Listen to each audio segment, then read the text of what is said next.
कहानी एक बहुत ही शांत दिन से शुरू होती है। अचानक एक ज्वालामुखी फूट पड़ता है जिससे पूरा जंगल हिल जाता है, यहाँ तक कि एक डायनासोर भी चौंक जाता है जिसके मुंह से लार टपकती है और वह बहुत बदसूरत दिखता है। इसके बाद दृश्य एक कोने में बदल जाता है जहाँ कोई ऊंची घास के बीच से चुपके से घुस रहा होता है। तभी कुछ हथियारबंद लोग जंगल में सावधानी से घुसते दिखाई देते हैं। अचानक एक आदमी के पीछे से एक बहुत बड़ा और भयानक राक्षस चमकती लाल आंखों और भयावह मुस्कान के साथ दिखाई देता है। आदमी को तुरंत शैतानी आभा का एहसास हो जाता है और शिकारियों में कोहराम मच जाता है। वे अपने हथियारों से खुद को बचाने की कोशिश करते हैं, लेकिन राक्षस भयंकर रूप से दहाड़ता है और उन पर क्रूर हमले करता है। हालांकि एक शिकारी अपनी तलवार को कसकर पकड़ता है और अविश्वसनीय गति से आगे बढ़ता है। एक तेज गति से वह राक्षस की पूंछ, हाथ, पैर और यहाँ तक कि उसके दोनों हाथों और पैरों के पंजे भी काट देता है, घास को भी चीरता हुआ। पलक झपकते ही शिकारी राक्षस को सब्जी की तरह काट देता है। उसके पीछे खून के छींटे थे जो इस योद्धा की ताकत और निडरता को साफ दिखा रहे थे।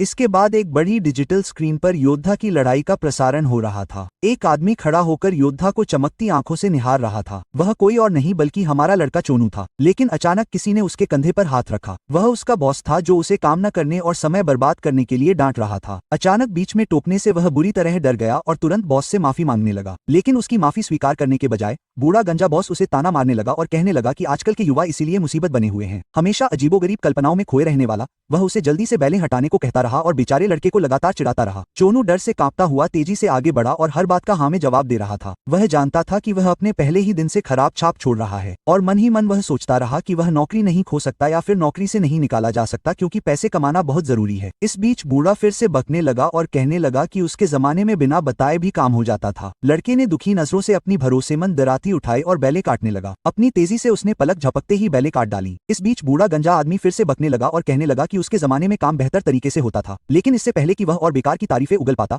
उसकी बात बीच में ही रुक गई। वह लड़के की तेजी और दराती के काम को देखकर दंग रह गया। बैले ठीक वैसे ही काटी जा रही थी जैसे आपकी गर्लफ्रेंड आपके बैंक अकाउंट को साफ करती है। यह हैरान करने वाला नजारा देखकर बूढ़ा बॉस पूरी तरह से चुप हो गया और उसकी बोलती बंद हो गई। लड़के ने हर बेल को साफ किया, उन्हें बैग में इकट्ठा किया और अविश्वास से उन्हें एक एक करके ढेर में रख दिया। बॉस ने बुदबुदाते हुए सवाल किया कि आजकल भी कोई जवान ऐसा कैसे हो सकता है। अंत में उसने लड़के से कहा कि कूड़ा फेंक कर घर चला जाए। दृश्य चांसू के विचारों में बदल गया, जहां वह डिस्पैच के बारे में सोचता था, यह सोचकर कि क्या यह वास्तव में एक कल्पना से अधिक कुछ नहीं था। कहानी सामने आई जिससे पता चला कि पृथ्वी एक ऐसे खेल की तरह बर्बाद हो गई थी जिसकी सेवा समाप्त हो गई थी। ग्रह ने अपनी जीवन शक्ति खो दी थी और लोग संसाधनों के बिना संघर्ष कर रहे थे, भूख से तड़प रहे थे। उस कठिन समय में एक अनाम निरपेक्ष डिस्पैच ने दूसरी दुनिया में एक उत्तर का खुलासा किया था। डिस्पैचर संसाधनों के लिए दूसरी दुनिया में लड़ रहे थे। डिस्पैचर के रूप में पृथ्वी से जाने वाले नायक जीवन शक्ति वापस लाए और इसके साथ मानवता मुश्किल से जीवित रहने में कामयाब रही। हवा घूम रही थी, चानू पर ध्यान केंद्रित कर रही थी क्योंकि वह दयनीय स्थिति में खड़ा था। उसके चेहरे पर उदासी छाई हुई थी, उसकी आंखें दराती पर टिकी हुई थी और एक शांत भारी स्वर में उसका दिल डिस्पैचरों की श्रेणी में शामिल होने के लिए तरस रहा था। लेकिन अनिश्चितता ने उसे खा लिया। उसे नहीं पता था कि क्या वह कभी उनमें से एक बन पाएगा। जैसे ही सूरज ढल गया, चोनू ने एक थकी हुई आह भरी। सुनसान घाटी से गुजरते हुए वह असमंजस में था कि क्या कल भी उसे काम पर बुलाया जाएगा। उसने एक बार फिर सांस छोड़ी और डिस्पैच रियूनियन सेंटर की ओर बढ़ गया। वहां भारी भीड़ जमा थी,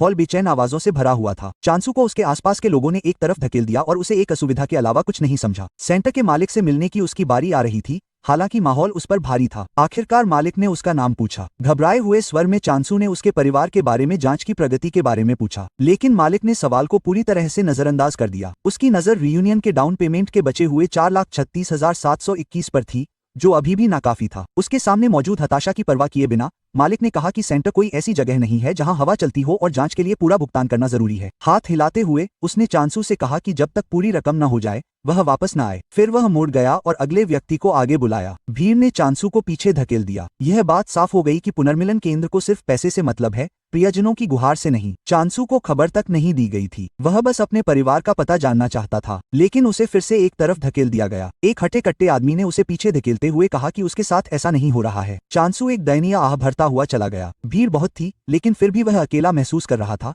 जैसे पूरी दुनिया ने उससे मुंह मोड़ लिया हो। दुनिया में कोई दया नहीं बची थी, सिर्फ लालच था। लोग अपनी बारी के लिए धक्का मुक्की कर रहे थे, टुकड़ों के लिए झगड़ रहे थे, जिससे मानवता की भयावह स्थिति का पता चलता था। घर पहुंचकर चांसू ने चुपचाप किसी को अपने लौटने की सूचना नहीं दी। जूते उतारे और बैग फर्श पर रख दिया। डिब्बे लुढ़ककर कमरे में इधर उधर बिखर गए। फर्श पर कोई भी घूम सकता है, जिससे एक याद ताजा हो जाती है। उसके बचपन की एक फुटबॉल यादें ताजा हो गईं। उसके पिता, जो कभी शीर्ष रैंक वाले रिटर्नर थे, उसके सामने खड़े थे। उनका परिवार शांतिपूर्ण और खुशहाल था। उसके पिता ने हंसते हुए पूछा था कि क्या उन्हें फुटबॉल का एक और राउंड खेलना चाहिए। लेकिन जैसे जैसे पृथ्वी की हालत बिगड़ती गई, उसके पिता को फिर से भेज दिया गया। चांसू को याद आया कि कैसे उसके पिता हमेशा उसके पीछे पीछे चलते थे और उसके कदमों का मार्गदर्शन करते थे। फिर अचानक वह चला गया। अंत में वह कभी नहीं लौटा। एक और याद सामने आई। उसकी माँ का चेहरा दिखाई दिया, उसे आश्वासन देते हुए कि वह उसके पिता को खोजने जाएगी और जल्द ही वापस आएगी। उसने वादा किया कि यह केवल कुछ दिनों के लिए होगा, उसे अकेले सोने और चुपचाप प्रतीक्षा करने के लिए कहा। लेकिन वे दिन अंतहीन रूप से बढ़ते गए। वह अकेला रह गया, रो रहा था, धुंधली होती यादों से चिपका हुआ था, जब तक कि उनके चेहरे भी अस्पष्ट नहीं हो गए। खिड़की के बाहर अचानक एक चमक ने उसके विचारों को तोड़ दिया, जिससे उसके कमरे में रोशनी आ गई। भ्रमित होकर वह आगे बढ़ा। कांच के पार उसने रात के आकाश में एक धधकती हुई पगडंडी देखी,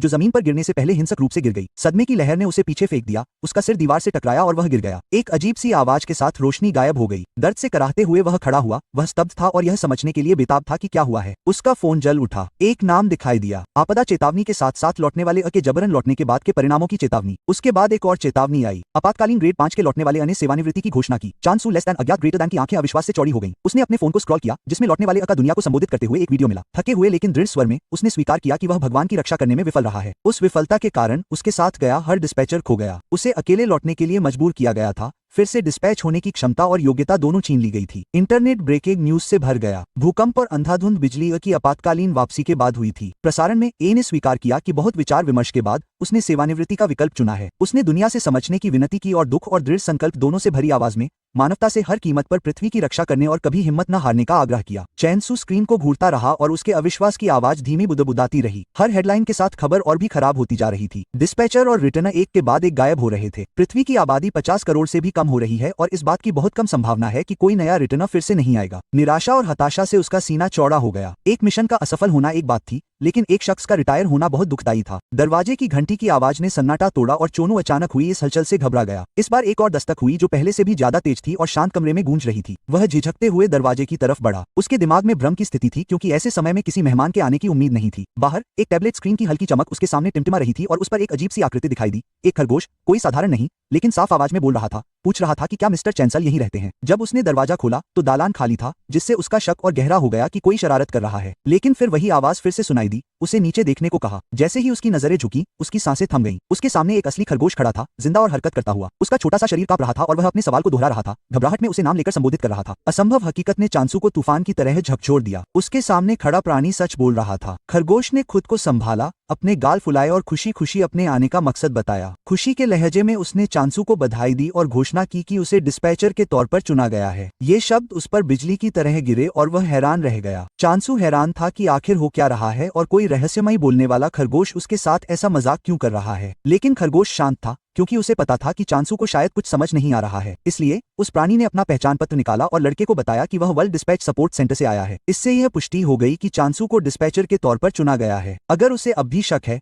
तो उन्हें कहीं और जाकर खुलकर बात करनी चाहिए। जैसे जैसे सीन बदलता है, हमने देखा कि चांसू और खरगोश दोनों एक बड़े गलियारे में घूम रहे थे, जिसमें एक तरफ से हल्की रोशनी थी। जैसे जैसे रोशनी आ रही थी, खरगोश ने चांसू से पूछा कि क्या उसके पास कोई खास हुनर है जिस पर वह भरोसा कर सके। उसने बताया कि ज्यादातर लोगों के पास कम से कम एक हुनर तो होता ही है। चांसू नाराज हो गया और उसने खरगोश से कहा कि उसे पता होना चाहिए कि उसे भेजे जाने के लिए अयोग्य घोषित कर दिया गया है, क्योंकि वह केवल पेड़ों और फूलों को बिना किसी दया के काटने में ही अच्छा है और उसके पास दिखाने के लिए और कुछ खास नहीं है। खरगोश हैरान रह गया और सोच रहा था कि यह कैसे संभव है, और चांसू और भी हैरान था, क्योंकि खरगोश को यह नहीं पता था, लेकिन फिर भी वह योग्य था। हालांकि खरगोश ने इस सवाल को खारिज कर दिया और लड़के से कहा कि यह ठीक है और हर चीज के पीछे कोई ना कोई कारण होता है, और लड़के को चुना जाना इस तथ्य को नहीं बदलता है, इसलिए उसे शांत रहना चाहिए। यह सुनकर चांसू को थोड़ी राहत मिली और उसने खरगोश को धन्यवाद दिया। लेकिन फिर भी उसे आश्चर्य हुआ कि वह डिस्पैच सेंटर के अंदर कैसे पहुंच गया, क्योंकि यह अविश्वसनीय था। वह सोच रहा था कि क्या वाकई उसका मौका आया या नहीं। अचानक चांसू और खरगोश दोनों एक विशाल पत्थर के दरवाजे के सामने खड़े थे, जिसका अपना ही एक शानदार दृश्य था। खरगोश ने लड़के से कहा कि वे अंदर जाएं और बातचीत करते रहें। चांसू ने जैसे ही हैंडल पकड़ा और उसे खोलना शुरू किया,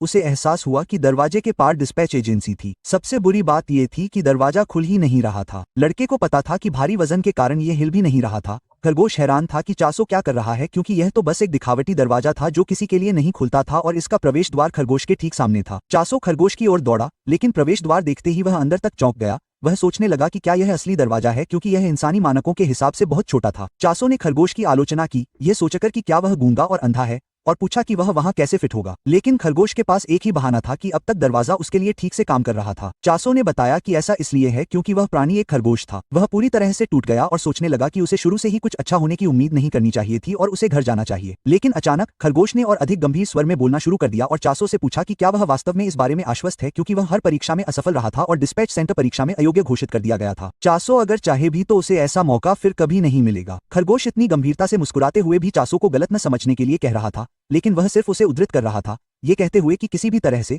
अगर वह जाने में विश्वास करता है तो यह शर्म की बात होगी, क्योंकि पूरी दुनिया में किसी के लिए भी चुना जाना इतना आसान नहीं है और वह इस मौके को यूं ही जाने दे रहा था। खरगोश ने ऐसी मजेदार स्थिति को गंभीर बना दिया था और अब चासो जानता था कि उसे कुछ भी करना होगा। खरगोश छोटे गेट की ओर चलने लगा और चासो दो नहीं बल्कि चार पैरों पर उसके पीछे पीछे चल पड़ा। जब वह सोच रहा था कि वह क्या कर रहा है, तब भी उसने खरगोश की तरह गेट के अंदर जाने का फैसला किया। उसे यह भी नहीं पता था कि वह अब क्या कर रहा है। जैसे ही चासो तेजी से रेंग रहा था, खरगोश लगातार दरवाजे पर थपथपा रहा था और उसे जल्दी आने के लिए कह रहा था। जैसे ही वह अंदर गया, उसने देखा कि एक बहुत बड़ा कमरा था जिसमें कई लोग आ सकते थे। उसे यकीन नहीं हो रहा था कि ऑफिस के अंदर उसकी उम्मीद से ज्यादा सामान्य जगह थी और खरगोश हैरान था कि वह क्या सोच रहा है, क्योंकि यह पूरा डिस्पैच सेंटर था। खरगोश ने बुरा नहीं माना और तुरंत चासो को बताया कि उसके लिए एक दुनिया एकदम सही है। यह सुनकर लड़के को आश्चर्य हुआ कि क्या अलग अलग लोगों के लिए अलग अलग दुनियाएं हैं, और खरगोश ने समझाया कि यह सच है और चासो जो करने जा रहा है उसे ब्लॉक टाइप टेरिटरी कैप्चर कहा जाता है। खरगोश मुस्कुराया और चासो को एक किताब दी, लेकिन जब लड़का खरगोश की कही हर बात को दोहरा रहा था तो प्राणी को लगा कि शायद लड़के को इसके बारे में पता है। चासो आत्मविश्वास से भरा हुआ था। उसने खुलासा किया कि उसने इसके बारे में कभी नहीं सुना था और वह बस सोच रहा था कि क्या ये कोई अजीब जगह है। खरगोश अब चिढ़ने लगा था, सोच रहा था कि अगर चासो को कुछ नहीं पता तो वह इतना उत्साहित क्यों हो रहा है। जब खरगोश शांत हुआ तो उसने चासो को धैर्यपूर्वक समझाया कि अभी सबसे गर्म जगह वह इलाका है और वह एक देवता के संरक्षण में है। उसे याद आया कि रिटायर होने के बाद उसने जो रिटर्न देखा था वह भी एक देवता की सेवा कर रहा था,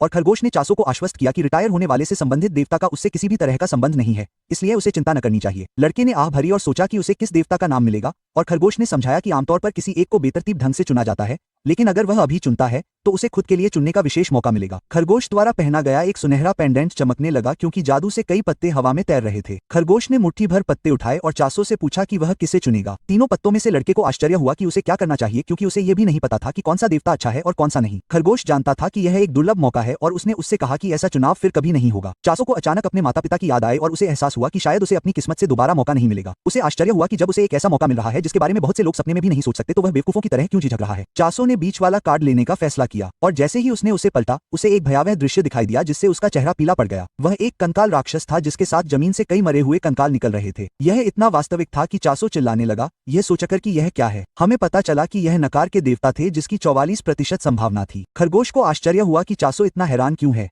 उसने कहा कि यह सिर्फ एक प्रस्तुति थी और कुछ नहीं। लड़का यह सोचकर जमीन पर गिर पड़ा कि किस तरह के भगवान को इस तरह की चमकदार परिचय की जरूरत है, जबकि एक सामान्य परिचय भी ठीक चल सकता है। नकार के देवता नाम से भी उसे बुरा लग रहा था। चासो को कोई मौका नहीं दिख रहा था, लेकिन फिर भी वह सोच रहा था कि क्या वह फिर से चुन सकता है, और खरगोश ने भी संकोच नहीं किया। लड़के को तुरंत कोशिश करने के लिए राजी हो गया, लेकिन उसने जितनी बार भी कार्ड उठाया उसे हमेशा नकारात्मकता का देवता ही मिला। इस बार संभावना 45% थी। लड़का चिल्लाया कि सब गड़बड़ है क्योंकि वह एक ही देवता को बार बार उठा रहा था। अचानक खरगोश फिर से गंभीर हो गया और चासो से कहा कि चाहे कुछ भी हो जाए, कार्ड बिल्कुल ठीक है। लड़के को खरगोश से एक घातक आभा का आभास हुआ और उसने तुरंत विषय बदल दिया, ये कहते हुए कि वह कार्ड को दोष नहीं दे रहा है, लेकिन फिर भी कुछ गड़बड़ लग रही है। लड़के को आश्चर्य हुआ कि खरगोश अचानक इतना गंभीर क्यों हो गया, लेकिन वह प्राणी चासो से जल्दी लेकिन सावधानी से कार्ड चुनने के लिए कहता हुआ वापस काम पर लग गया। चासो घबरा गया, उसका चेहरा पीला पड़ गया। वह सोच रहा था कि क्या होगा। वह नकारात्मकता के अलावा कुछ भी नहीं चाहता था और उसने अपना चेहरा ढंकते हुए कुछ और पाने के लिए प्रार्थना की। जब उसने आखिरकार आखिरी कार्ड निकाला तो एक अलग कार्ड सामने आया। इस पर हरे रंग की आभा थी और उसके चारों ओर फूलों की पंखुड़ियां घूम रही थी। चासो नकारात्मकता के देवता से अलग कार्ड पाकर बहुत खुश हुआ। हालांकि प्रस्तुतिकरण सरल था,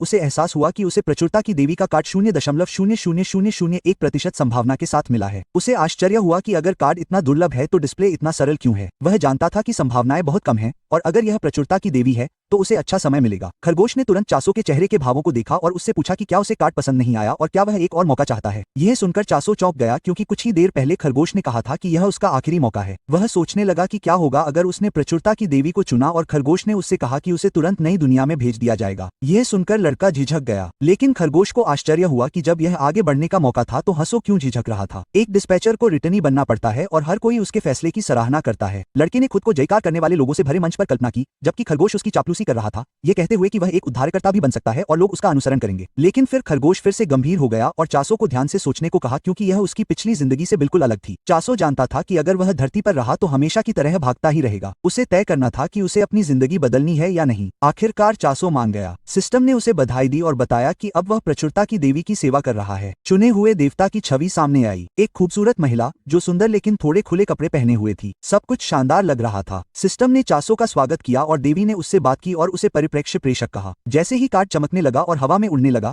चासो को आश्चर्य हुआ कि क्या वह आवाज स्वयं देवी की है। उसे देखने के बाद उसे लगा कि ऐसी देवी के साथ वह कुछ भी कर सकता है। सक्रिय होने के बाद लड़के ने पूछा कि उसे कहाँ जाना है और खरगोश ने हवा में झटका मारा। कार्ड एक हिंसक ज्वालामुखी पोर्टल में बदल गया जिसके चारों ओर काली ऊर्जा घूम रही थी। खरगोश ने चासो को पोर्टल की ओर धकेला, लेकिन वह डर गया, रुक गया। प्राणी ने पूछा कि क्या कोई समस्या है। चासो डरा हुआ था क्योंकि उसके सामने जो चीज थी वो बिल्कुल भी सुरक्षित नहीं लग रही थी। लेकिन खरगोश के अनुसार चीजों का कोई मूड नहीं होता और अगर वो करीब से देखता तो उसे पोर्टल खूबसूरत लगता। चासो को लगा कि खरगोश या तो दयालु है या पागल, क्योंकि कोई भी देख सकता था कि वो एक खतरनाक ब्लैक होल जैसा दिख रहा था। फिर भी वो जानता था कि वो अब पीछे नहीं हट सकता। उसने दृढ़ निश्चय किया और पोर्टल में घुसने का फैसला किया, चाहे वो कितना भी खतरनाक क्यों न लगे। लेकिन इससे पहले कि वो हिल पाता, खरगोश ने उसे अपने पैरों से सीधा पोर्टल में पटक दिया। चासो हवा में घूम गया और खरगोश को कई बार कुचता हुआ पोर्टल में गायब हो गया, जबकि वो प्राणी बस मुस्कुरा रहा था और चासो के अंजाम का इंतजार कर रहा था। अचानक खरगोश के कानों में एक अजीब सी स्थिर आवाज गूंजी जो पूछ रही थी कि उसने ऐसा क्यों किया। खरगोश हैरान रह गया और उसने जवाब दिया कि आवाज को दखल नहीं देना चाहिए क्योंकि सीधे दखल देना मना है। आवाज ने जोर देकर कहा कि वो चासो को खोना बर्दाश्त नहीं कर सकते, लेकिन खरगोश अड़ा रहा और कहा कि उसने अपने भगवान की इच्छा का पालन किया है। जैसे ही सीन बदला, सिस्टम विंडो दिखाई दी, लोड हो रहा था। जब यह खत्म हुआ तो चासो को एक ऐसा संदेश मिला जिसने उसे अंदर तक झकझोर कर रख दिया। उसमें यह खुलासा हुआ कि कार्ड पर देवताओं का प्रतिशत उनके प्रभाव का आकार दर्शाता है, उनकी संभावना नहीं। लड़का भयभीत हो गया। उसे पूरी तरह से धोखा दिया गया था, ये जानते हुए कि प्रचुरता की देवी का प्रभाव व्यवहारिक रूप से कुछ भी नहीं था। इससे पहले कि वह इसे समझ पाता, एक और पोर्टल खुल गया और उसे एक निर्जन भूमि में फेंक दिया गया जो भीषण गर्मी और सूखी घास से भरी हुई थी। जमीन फटी हुई थी और पेड़ सूख चुके थे। चासो को विश्वास नहीं हो रहा था कि उसे इतनी दयनीय स्थिति में धोखा दिया गया था। रोते हुए उसने देखा कि सिस्टम विंडो फिर से खुल गई, जिससे इसकी स्पष्ट पुष्टि हो गई। प्रचुरता की देवी 0.000000001% प्रभाव। चासो ने सोचा कि वह इतना बड़ा धोखा खा गया है कि वह एक ही समय में अपनी मूर्खता पर हंस भी रहा था और वह चारों ओर खंडहरों को देखने लगा, ये सोचकर कि खरगोश ने उसे प्रचुरता की देवी के पास जाने के लिए क्यों कहा, जबकि यह पूरा उजाड़ परिदृश्य प्रचुरता के अलावा कुछ भी नहीं था। लेकिन अचानक सिस्टम नोटिफिकेशन आया और चासो ने मुड़कर देखा कि सिस्टम विंडो में फिर से क्या गड़बड़ है। लेकिन इसने हमारे लड़के का ब्लॉक टाइप क्षेत्र पर कब्जा करने वाली दुनिया में स्वागत किया और लड़का प्रचुरता का दूत था और उसे क्षेत्र पर कब्जा करके ज्यादा से ज्यादा क्षेत्र सुरक्षित करने थे। चासो खुश नहीं था क्योंकि प्रेरित होते हुए भी उसे देवी के लिए क्षेत्र पर कब्जा करना था क्योंकि उनका प्रभाव इतना कम था। उसने समय बर्बाद न करते हुए इधर उधर देखने का फैसला किया ताकि वह प्रचुरता की देवी को भी पा सके। लेकिन अचानक उसके पैर में कुछ लगा और उसे एहसास हुआ कि वह एक दरांती थी। वह सोच रहा था कि इतनी सुनसान जगह पर यह क्या कर रही है और यह सब चीजों में से एक दरांती क्यों है। वह सोच रहा था कि क्या किसी ने इसका इस्तेमाल किया होगा और उसे फेंक दिया होगा क्योंकि यह जाना पहचाना लगा, जो कि अजीब लेकिन फिर भी सुकून देने वाला था। लेकिन अचानक चासो को लगा कि उसके पीछे कोई है और यह एक बहुत बड़ी चीज थी। तो चासो ने एक चमकदार आभा के साथ सोचा जो किसी को भी मार सकती थी, या कम से कम चासो ने एक राक्षस के बारे में यही सोचा। वह सोच रहा था कि उसके साथ ऐसा क्यों हो रहा है। देवी से मिलने से पहले ही वह एक राक्षस से भिड़ गया था,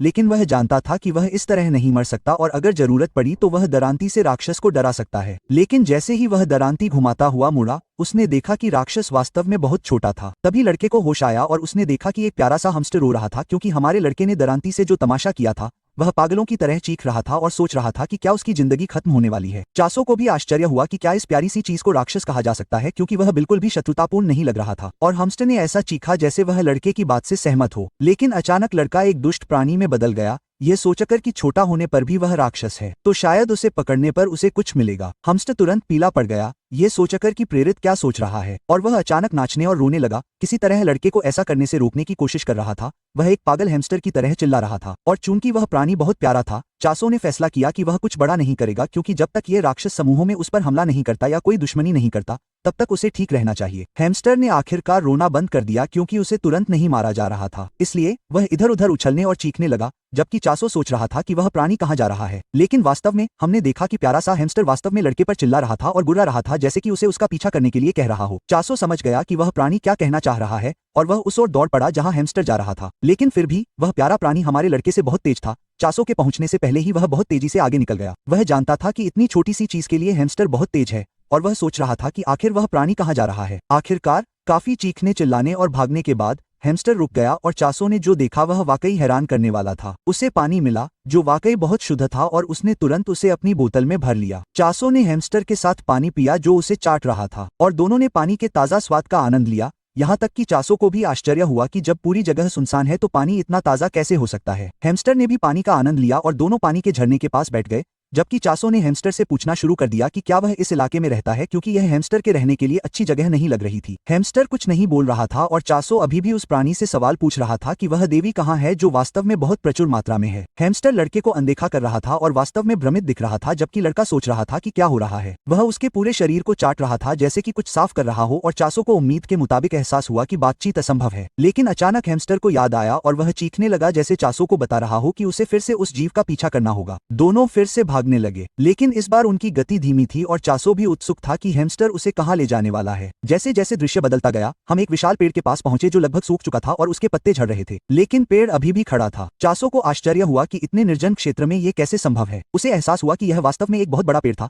लेकिन चूंकि यह सूख गया था, इस पर न तो फल थे और न ही फूल। यह बिल्कुल पृथ्वी के पेड़ों जैसा लग रहा था। लेकिन जैसे ही लड़का पेड़ के तने को छूने के लिए उसके पास पहुंचा, उसे लगा कि उसके पैरों के नीचे कुछ है और वह सोचने लगा कि यह क्या है। लड़के ने तुरंत अपना पैर हटा लिया और उसे एक सुनहरा दिखने वाला जिनसेंग दिखाई दिया जिस पर हमारे लड़के के पैरों के निशान थे। टेंसो को आश्चर्य हुआ कि यह जिनसेंग यहाँ क्या कर रहा है और इतनी सूखी जगह के लिए यह अभी भी काफी स्वस्थ था। यह देखकर हैमस्टर चीखने लगा और उसका चेहरा पीला पड़ गया। वह सोच ही रहा था कि क्या होगा और हैमस्टर ने तुरंत जिनसेंग को पकड़ लिया, उसे गले लगा लिया और पागलों की तरह रोने लगा। ऐसा चिल्ला रहा था जैसे दुनिया का अंत हो गया हो। फिर भी चासो को समझ नहीं आ रहा था कि क्या हो रहा है। उसने सोचा कि शायद जिनसेंग हैमस्टर का पालतू है, लेकिन अचानक सिस्टम नोटिफिकेशन आया जिसमें लड़के को बताया गया कि उसने आखिरकार इस क्षेत्र के देवता को खोज लिया है। चासो को लगा कि शायद सिस्टम फिर से गड़बड़ कर रहा है, क्योंकि उसे यकीन था कि यह सब बकवास है। क्योंकि अगर उसने देवी को खोज लिया तो धरती पर देवी कहाँ है, क्योंकि उसने जो भी विशालकाय चीजें देखी वे वास्तव में केवल पेड़ थे। लेकिन अचानक हैमस्टर ने लड़के की पैंट को पकड़ना शुरू कर दिया और लगातार चिल्लाता रहा और चासो को आश्चर्य हुआ कि वह ऐसा क्यों कर रहा है। हैमस्टर लड़के पर अपने प्यारे छोटे पंजे फेंक रहा था, जबकि लड़का जीव को समझाने की कोशिश कर रहा था कि वह अभी व्यस्त है और बाद में हैमस्टर के साथ खेलने का फैसला किया है। लेकिन फिर वह प्यारा सा प्राणी जिनसेंग की तरफ इशारा करते हुए चीखता चिल्लाता और रोता हुआ आया और फिर किसी देवी की तरह बर्ताव करने लगा और फिर ऐसा लगा जैसे हैमस्टर पर पानी गिर गया हो। हैमस्टर के ऐसा करने से चासो को तुरंत एहसास हो गया कि जिस सूखे जिनसेंग पर उसने पैर रखा था वह दरअसल देवी थी और उसने ही उसे पूरी तरह से नुकसान पहुंचाया था। पहले तो चासो को यकीन नहीं हुआ और उसने हैमस्टर से कहा कि ऐसा हो ही नहीं सकता, क्योंकि उसकी देवी बहुत ज्यादा है और ऐसा हो ही नहीं सकता कि कोई सूखा हुआ जिनसेंग किसी भी तरह से देवी हो। लेकिन अचानक जिनसेंग पर एक हरी रोशनी पड़ने लगी और चासो को यकीन ही नहीं हो रहा था कि जिनसेंग खुद को ठीक कर रहा है, क्योंकि वह जीवित है। लेकिन चासो जानता था कि उसने जिस देवी को देखा था वह कोई घटिया घास नहीं थी और वह एक पागल दिखने वाली महिला थी। लेकिन फिर हैमस्टर एक मैग्नीफाइंग ग्लास लेकर आया जिस पर बहुत छोटे अक्षरों में लिखा था कि प्रेजेंटेशन में जो तस्वीर वह देख रहा है वह असल उत्पाद से अलग हो सकती है। तभी उसे एहसास हुआ कि उसके साथ धोखा हुआ है, जबकि हैमस्टर फिर से चीखा, ये जानते हुए कि चासो ने जो किया वह गलत था। हम देखते हैं कि लड़का अब घुटनों के बल बैठ गया और उसे एहसास हुआ कि उसने प्रेरित बनने से पहले ही देवी को खत्म कर दिया है। तब उसे एहसास हुआ कि इलाके पर कब्जा और वो प्रतिशत इस बात का संकेत थे कि देवी वास्तव में कितनी कमजोर है। और अब जब उसने इस बारे में सोचा तो उसे फ्लैशबैक याद आया जब उसने नकारात्मकता के देवता का कार्ड खींचा था। नंबर लगातार बढ़ रहे थे और उसने सोचा कि यह सिर्फ एक गलती थी जिसे खारिज कर दिया गया था। लेकिन अब उसे पता चला कि नंबर इसलिए बढ़ रहे थे क्योंकि प्रभाव बार बार बढ़ रहा था। चासो ने खरगोश को दोष देना शुरू कर दिया, ये सोचकर कि ऐसा कैसे हो सकता है कि एक शक्तिशाली देवता का इतना अच्छा कार्ड बार बार ना आए, क्योंकि इससे उसकी वैधता कम हो रही थी। लेकिन तभी चासो के दिमाग में एक और बात आई। उसे आश्चर्य हुआ कि क्या देवी इस तरह की हो गई है, क्योंकि उसका प्रभाव बार बार कम हो रहा था। अब जब काफी समय बीत चुका था, चासो को आश्चर्य हुआ कि जब हैमस्टर चीख रहा था और रो रहा था तब देवी क्यों नहीं जाग रही थी। तब चासो को एहसास हुआ कि शायद उसने एक ही कदम में आखिरी वार कर दिया था। इसलिए लड़के ने पानी की बोतल उठाई और ढक्कन खोला और पहले जिनसेंग को पानी पिलाने का फैसला किया। उसने सोचा कि शायद वह प्यास से सूख गई होगी। लड़के ने धीरे धीरे लेकिन निश्चित रूप से पानी डालना शुरू कर दिया और जिनसेंग सिकुड़ने के बजाय सामान्य आकार लेने लगी। लड़के को एहसास हुआ कि यह काम कर रहा है, इसलिए उसने सारा पानी जिनसेंग पर डाल दिया और जितना वह चाहती थी उतना ही देने का फैसला किया। लेकिन प्रेरित को यह देखकर हैमस्टर का चेहरा पीला पड़ गया। दूसरी ओर हम देखते हैं कि जिनसेंग तरोताजा हो रही थी, सोच रही थी कि क्या बारिश हो रही है, क्योंकि उसे बहुत दिनों से पानी नहीं मिला था। कुछ देर के लिए तो उसे अच्छा लग रहा था, लेकिन फिर बहुत तेज बारिश होने लगी और जब जिनसेंग रुकने के लिए चिल्ला रही थी तब भी बारिश नहीं रुक रही थी। पौधे को एहसास हुआ कि इस रफ्तार से वो सचमुच डूब जाएगा और बेजान हो जाएगा, इसलिए वो जोर जोर से चिल्लाता और खांसता हुआ उठा। चासो खुश था कि आखिरकार उसकी जान बच गई, जबकि हैमस्टर रो रहा था क्योंकि देवी मरी नहीं थी। जिनसेंग धीरे धीरे नाराज होकर उठा। लड़के ने खुद को प्रचुरता के दूत चानो के रूप में पेश किया। आखिरकार घबराहट भरे परिचय के बाद लड़के ने देवता की ओर देखा, लेकिन उसे आश्चर्य हुआ कि जब वह ठीक से हिल भी नहीं पा रही थी तो ये जिनसेंग देवता कैसे हो सकता है। उसके पैर पागलों की तरह कांप रहे थे। लड़के को समझ नहीं आ रहा था कि अब उसे क्या करना चाहिए। लेकिन अचानक एक सिस्टम नोटिफिकेशन आया जिसमें बताया गया कि उसे और भी ताकतवर बनने के लिए स्किल्स का इस्तेमाल करना होगा। चासो हैरान था कि वो स्किल क्या है। उसने पढ़ा कि वो प्रचुरता का आशीर्वाद है और जब कोई विवरण नहीं था तब तब भी उसने सोचा कि जाहिर तौर पर यह स्किल फसलों को भरपूर बनाने के लिए होगी। लेकिन फिर धीरे धीरे स्किल सामने आए और चासो हैरान रह गया कि उसे डीएलई स्किल का सिर काटने का मौका मिला है। चासो हैरान रह गया और उसका चेहरा पीला पड़ गया। वह सोच रहा था कि क्या इस शब्द का मतलब वही है जो वह सोच रहा था। चासो को आश्चर्य हुआ कि देवी इतनी क्रूरता से सिर क्यों काट रही हैं जबकि वह केवल प्रचुरता की देवी हैं। उसे लगा कि शायद वह किसी तरह की परपीड़ित या मानसिक रोगी हैं। चासो को विश्वास नहीं हो रहा था कि प्रचुरता की देवी उसे इतनी हिंसक कला देगी। इसलिए उसने देवी से पूछने का फैसला किया कि सिर काटने की कला का क्या मतलब है और क्या यह वही है जो वह सोच रहा था। जिनसेंग तुरंत गंभीर हो गया और सिर काटने का इशारा किया और लड़के को एहसास हुआ कि वह वाकई सही सोच रहा था। यह सोचकर कि क्या देवता वास्तव में चाहते हैं कि वह सिर काट दे, उसने देखा कि जिनसेंग का चेहरा गंभीर था और वह बिल्कुल भी नहीं डगमगाया। और अब चासो ने इस अजीब अनुरोध के साथ तर्क करना शुरू कर दिया। उसे विकिपीडिया पर पढ़ा एक पेज याद आया। मुझे लगता है कि शायद प्रचुरता की देवी कृषि से संबंधित थी और कविता में हत्या को शामिल किया गया था, इसलिए इसे किसी तरह से इसमें शामिल किया गया था। लेकिन तभी लड़के ने मुड़कर देखा और खुश हैमस्टर की चीख सुनी, जो खुश था कि देवी को पुनर्जीवित कर दिया गया था। लेकिन दूसरी तरफ चोनो को आश्चर्य हुआ कि क्या हैमस्टर भी उसके सिर काटने के उद्देश्य में शामिल था। हालांकि हम देखते हैं कि हैमस्टर को इस बात की जानकारी नहीं थी कि प्रेरित क्या सोच रहा है, लेकिन चोनो की आवाज सुनकर हैमस्टर पलट गया। लेकिन यह दूसरी बार था जब उसने गंभीर लड़के को हाथ में दराती लिए देखा, जबकि वह प्यारे छोटे हैमस्टर से माफी मांग रहा था। उसकी आंखें लाल रंग से चमक रही थीं क्योंकि उसे लगा कि वह सिर्फ एक प्रेरित है और उसे किसी चीज से बहुत ज्यादा लगाव के बिना मिशन पूरा करना चाहिए। हैमस्टर पागलों की तरह चीख रहा था और जैसे ही लड़के ने अपनी दराती घुमाई, वह किसी तरह चीखता हुआ उसे चकमा देकर सीधे देवी जिनसेंग के पीछे भाग गया, जो भी हैरान थी ये सोचकर कि हैमस्टर के रोने पर चासो क्या कर रहा है। किसी तरह देवी ने प्राणी की रक्षा की, लेकिन चासो ने समझाया कि वह भी ऐसा नहीं करना चाहता था। यह सब देवी के लिए था। हैमस्टर के चीखने पर उसका चेहरा पीला पड़ रहा था और देवी और हैमस्टर दोनों ही चिल्ला रहे थे। जैसे ही लड़का पलटा, उसे लगा कि शायद इससे भी भयानक कुछ है और वह कुछ कीचड़ के गड्ढों को देखकर चौंक गया, जिनमें उंगलियों जैसी आकृतियां थीं। वह सोच ही रहा था कि यह क्या है, लेकिन उसने देखा कि वह चीज पूरी तरह से बनी हुई थी और ऐसा लग रहा था कि वह मिट्टी से बनी है और उसकी आंखों के लिए कई छेद हैं। चासो को आश्चर्य हुआ कि यह क्या है, क्योंकि देवी और हैमस्टर दोनों ही हताश थे और ऐसा लग रहा था कि हैमस्टर देवी से बात कर रहा है, तुरंत सामने आ रहा है, रोते हुए भी उसे बचाने की कोशिश कर रहा है। चासो को भी एहसास हुआ कि वह छोटा सा जीव राक्षस नहीं बल्कि एक प्यारा सा प्राणी है और यह कीचड़ से सना हुआ दिखने वाला प्राणी ही असली राक्षस था। वह उस गंदे राक्षस की ओर मुड़ा, ये जानते हुए कि उसे इससे निपटना होगा, नहीं तो देवी खतरे में पड़ जाएगी। वह सोच रहा था कि क्या वह ऐसा कर पाएगा, इसलिए उसने दराती को कसकर पकड़ लिया और फिर भी ऐसा करने का फैसला किया। राक्षस की ओर दौड़ते हुए उसे साफ दिखाई दे रहा था कि राक्षस को मारने के लिए उसे कहां काटना होगा। सिस्टम तुरंत सक्रिय हो गया और लड़के को बताया गया कि वह कुशल सिर काटने की तकनीक को सक्रिय कर सकता है। लाइन की पहचान करने के बाद लड़के ने तुरंत वैसा ही किया, खुद को हवा में उछाला और एक ही झटके में अपनी दरांती से राक्षस के सिर पर वार कर दिया। लड़के के लिए यह ऐसा था जैसे वह पतली घास काट रहा हो, जिससे हैमस्टर को झटका लगा और वह पत्थर में बदल गया। देवी को भी यकीन नहीं हो रहा था कि उसने क्या देखा है। राक्षस तुरंत राख में बदल गया और उसका अस्तित्व ही मिट गया, जबकि चासो जमीन पर उतरा, यह सोचकर कि क्या देवी और हैमस्टर ठीक हैं। हैमस्टर कांपते हुए रो रहा था और चासो को यकीन नहीं हो रहा था कि यह छोटा सा जीव बिना किसी हिचकिचाहट के उस पल में देवी की रक्षा कर रहा था। अपनी गलती का एहसास करते हुए चासो घुटनों के बल बैठ गया और अपना सिर जमीन पर रख दिया, यह स्वीकार करते हुए कि यह उसकी ओर से एक मूर्खतापूर्ण गलती थी और उसे ऐसा नहीं करना चाहिए था। वह सोच रहा था कि क्या प्यारा सा हैमस्टर उसे माफ करेगा। हैमस्टर ने भी देवी से बात करने की कोशिश की और दोनों ने लड़के को एक प्यारा सा अंगूठा दिखाते हुए सहमति जताई। चासो भी मुस्कुराया और हैमिल को माफ करने के लिए धन्यवाद दिया। हैमस्टर हैरान था कि यह किसका हैंडल है और चासो बस मुस्कुराया और प्यारे से प्राणी से कहा कि उसने यह नाम इसलिए रखा क्योंकि जब वे एक दूसरे के साथ इतने अच्छे थे तो उसे प्राणी कहना बहुत अजीब लग रहा था। चासो ने कहा कि अगर अब से उन्हें साथ रहना है तो उन्हें एक प्राणी की जरूरत होगी और हैमस्टर को यह इतना पसंद आया कि वह चीखते हुए रोने लगा। हैंडल और देवी दोनों नाच रहे थे, तभी एक सिस्टम नोटिफिकेशन आया और लड़का ये सोचकर पलटा कि सिस्टम उसके सामने की बजाय उसके पीछे क्यों दिखाई दे रहा है। सिस्टम ने उसे बताया कि राक्षस का सिर अपने आप स्किल इफेक्ट के हिसाब से टेलीपोर्ट हो जाएगा और स्टेटस बार में दिखाया गया कि चासो ने एक अज्ञात नंबर से एक अमर राक्षस को मार डाला है। लड़के को एहसास हुआ कि राक्षस का नाम अमर राक्षस था और उसे आश्चर्य हुआ कि इतनी कठिनाई के बावजूद यह नाम इतना डरावना क्यों है। सिस्टम ने लड़के को बताया कि टेलीपोर्ट की गई श्रद्धांजलि अब देवी की है और जैसे ही चासो ने पलटकर देखा कि किसी तरह जिनसिंग का रंग चमकीला हो गया था और उसकी त्वचा चिकनी हो गई थी। लड़के को आश्चर्य हुआ कि अगर वह ऐसा करता रहा तो क्या देवी अपने सुंदर रूप में वापस आ जाएगी और प्रेरित होकर उसने देवी को अलविदा कहा और एक हैंडल के साथ और राक्षसों की ओर दौड़ना शुरू कर दिया। जैसे जैसे दृश्य बदलता गया, हमने देखा कि चासो एक बहुत ही धुंधली दिखने वाली जगह पर आ गया था जहां अमर मिट्टी के राक्षस उसकी ओर रेंग रहे थे। उनकी उपस्थिति का एहसास होने के बाद एक सिस्टम नोटिफिकेशन अचानक चासो को बता रहा था कि अज्ञात बिंदु मौजूद हैं और उनका उपयोग विश्व प्रणाली का उपयोग करने के लिए किया जा सकता है, लेकिन व्यक्तियों के बीच उनका आदान प्रदान नहीं किया जा सकता है। चासो को आश्चर्य हुआ कि यह क्या है, जबकि हैमस्टर ने भी सिस्टम विंडो को देखा जो उसे दिखाई दे रही थी।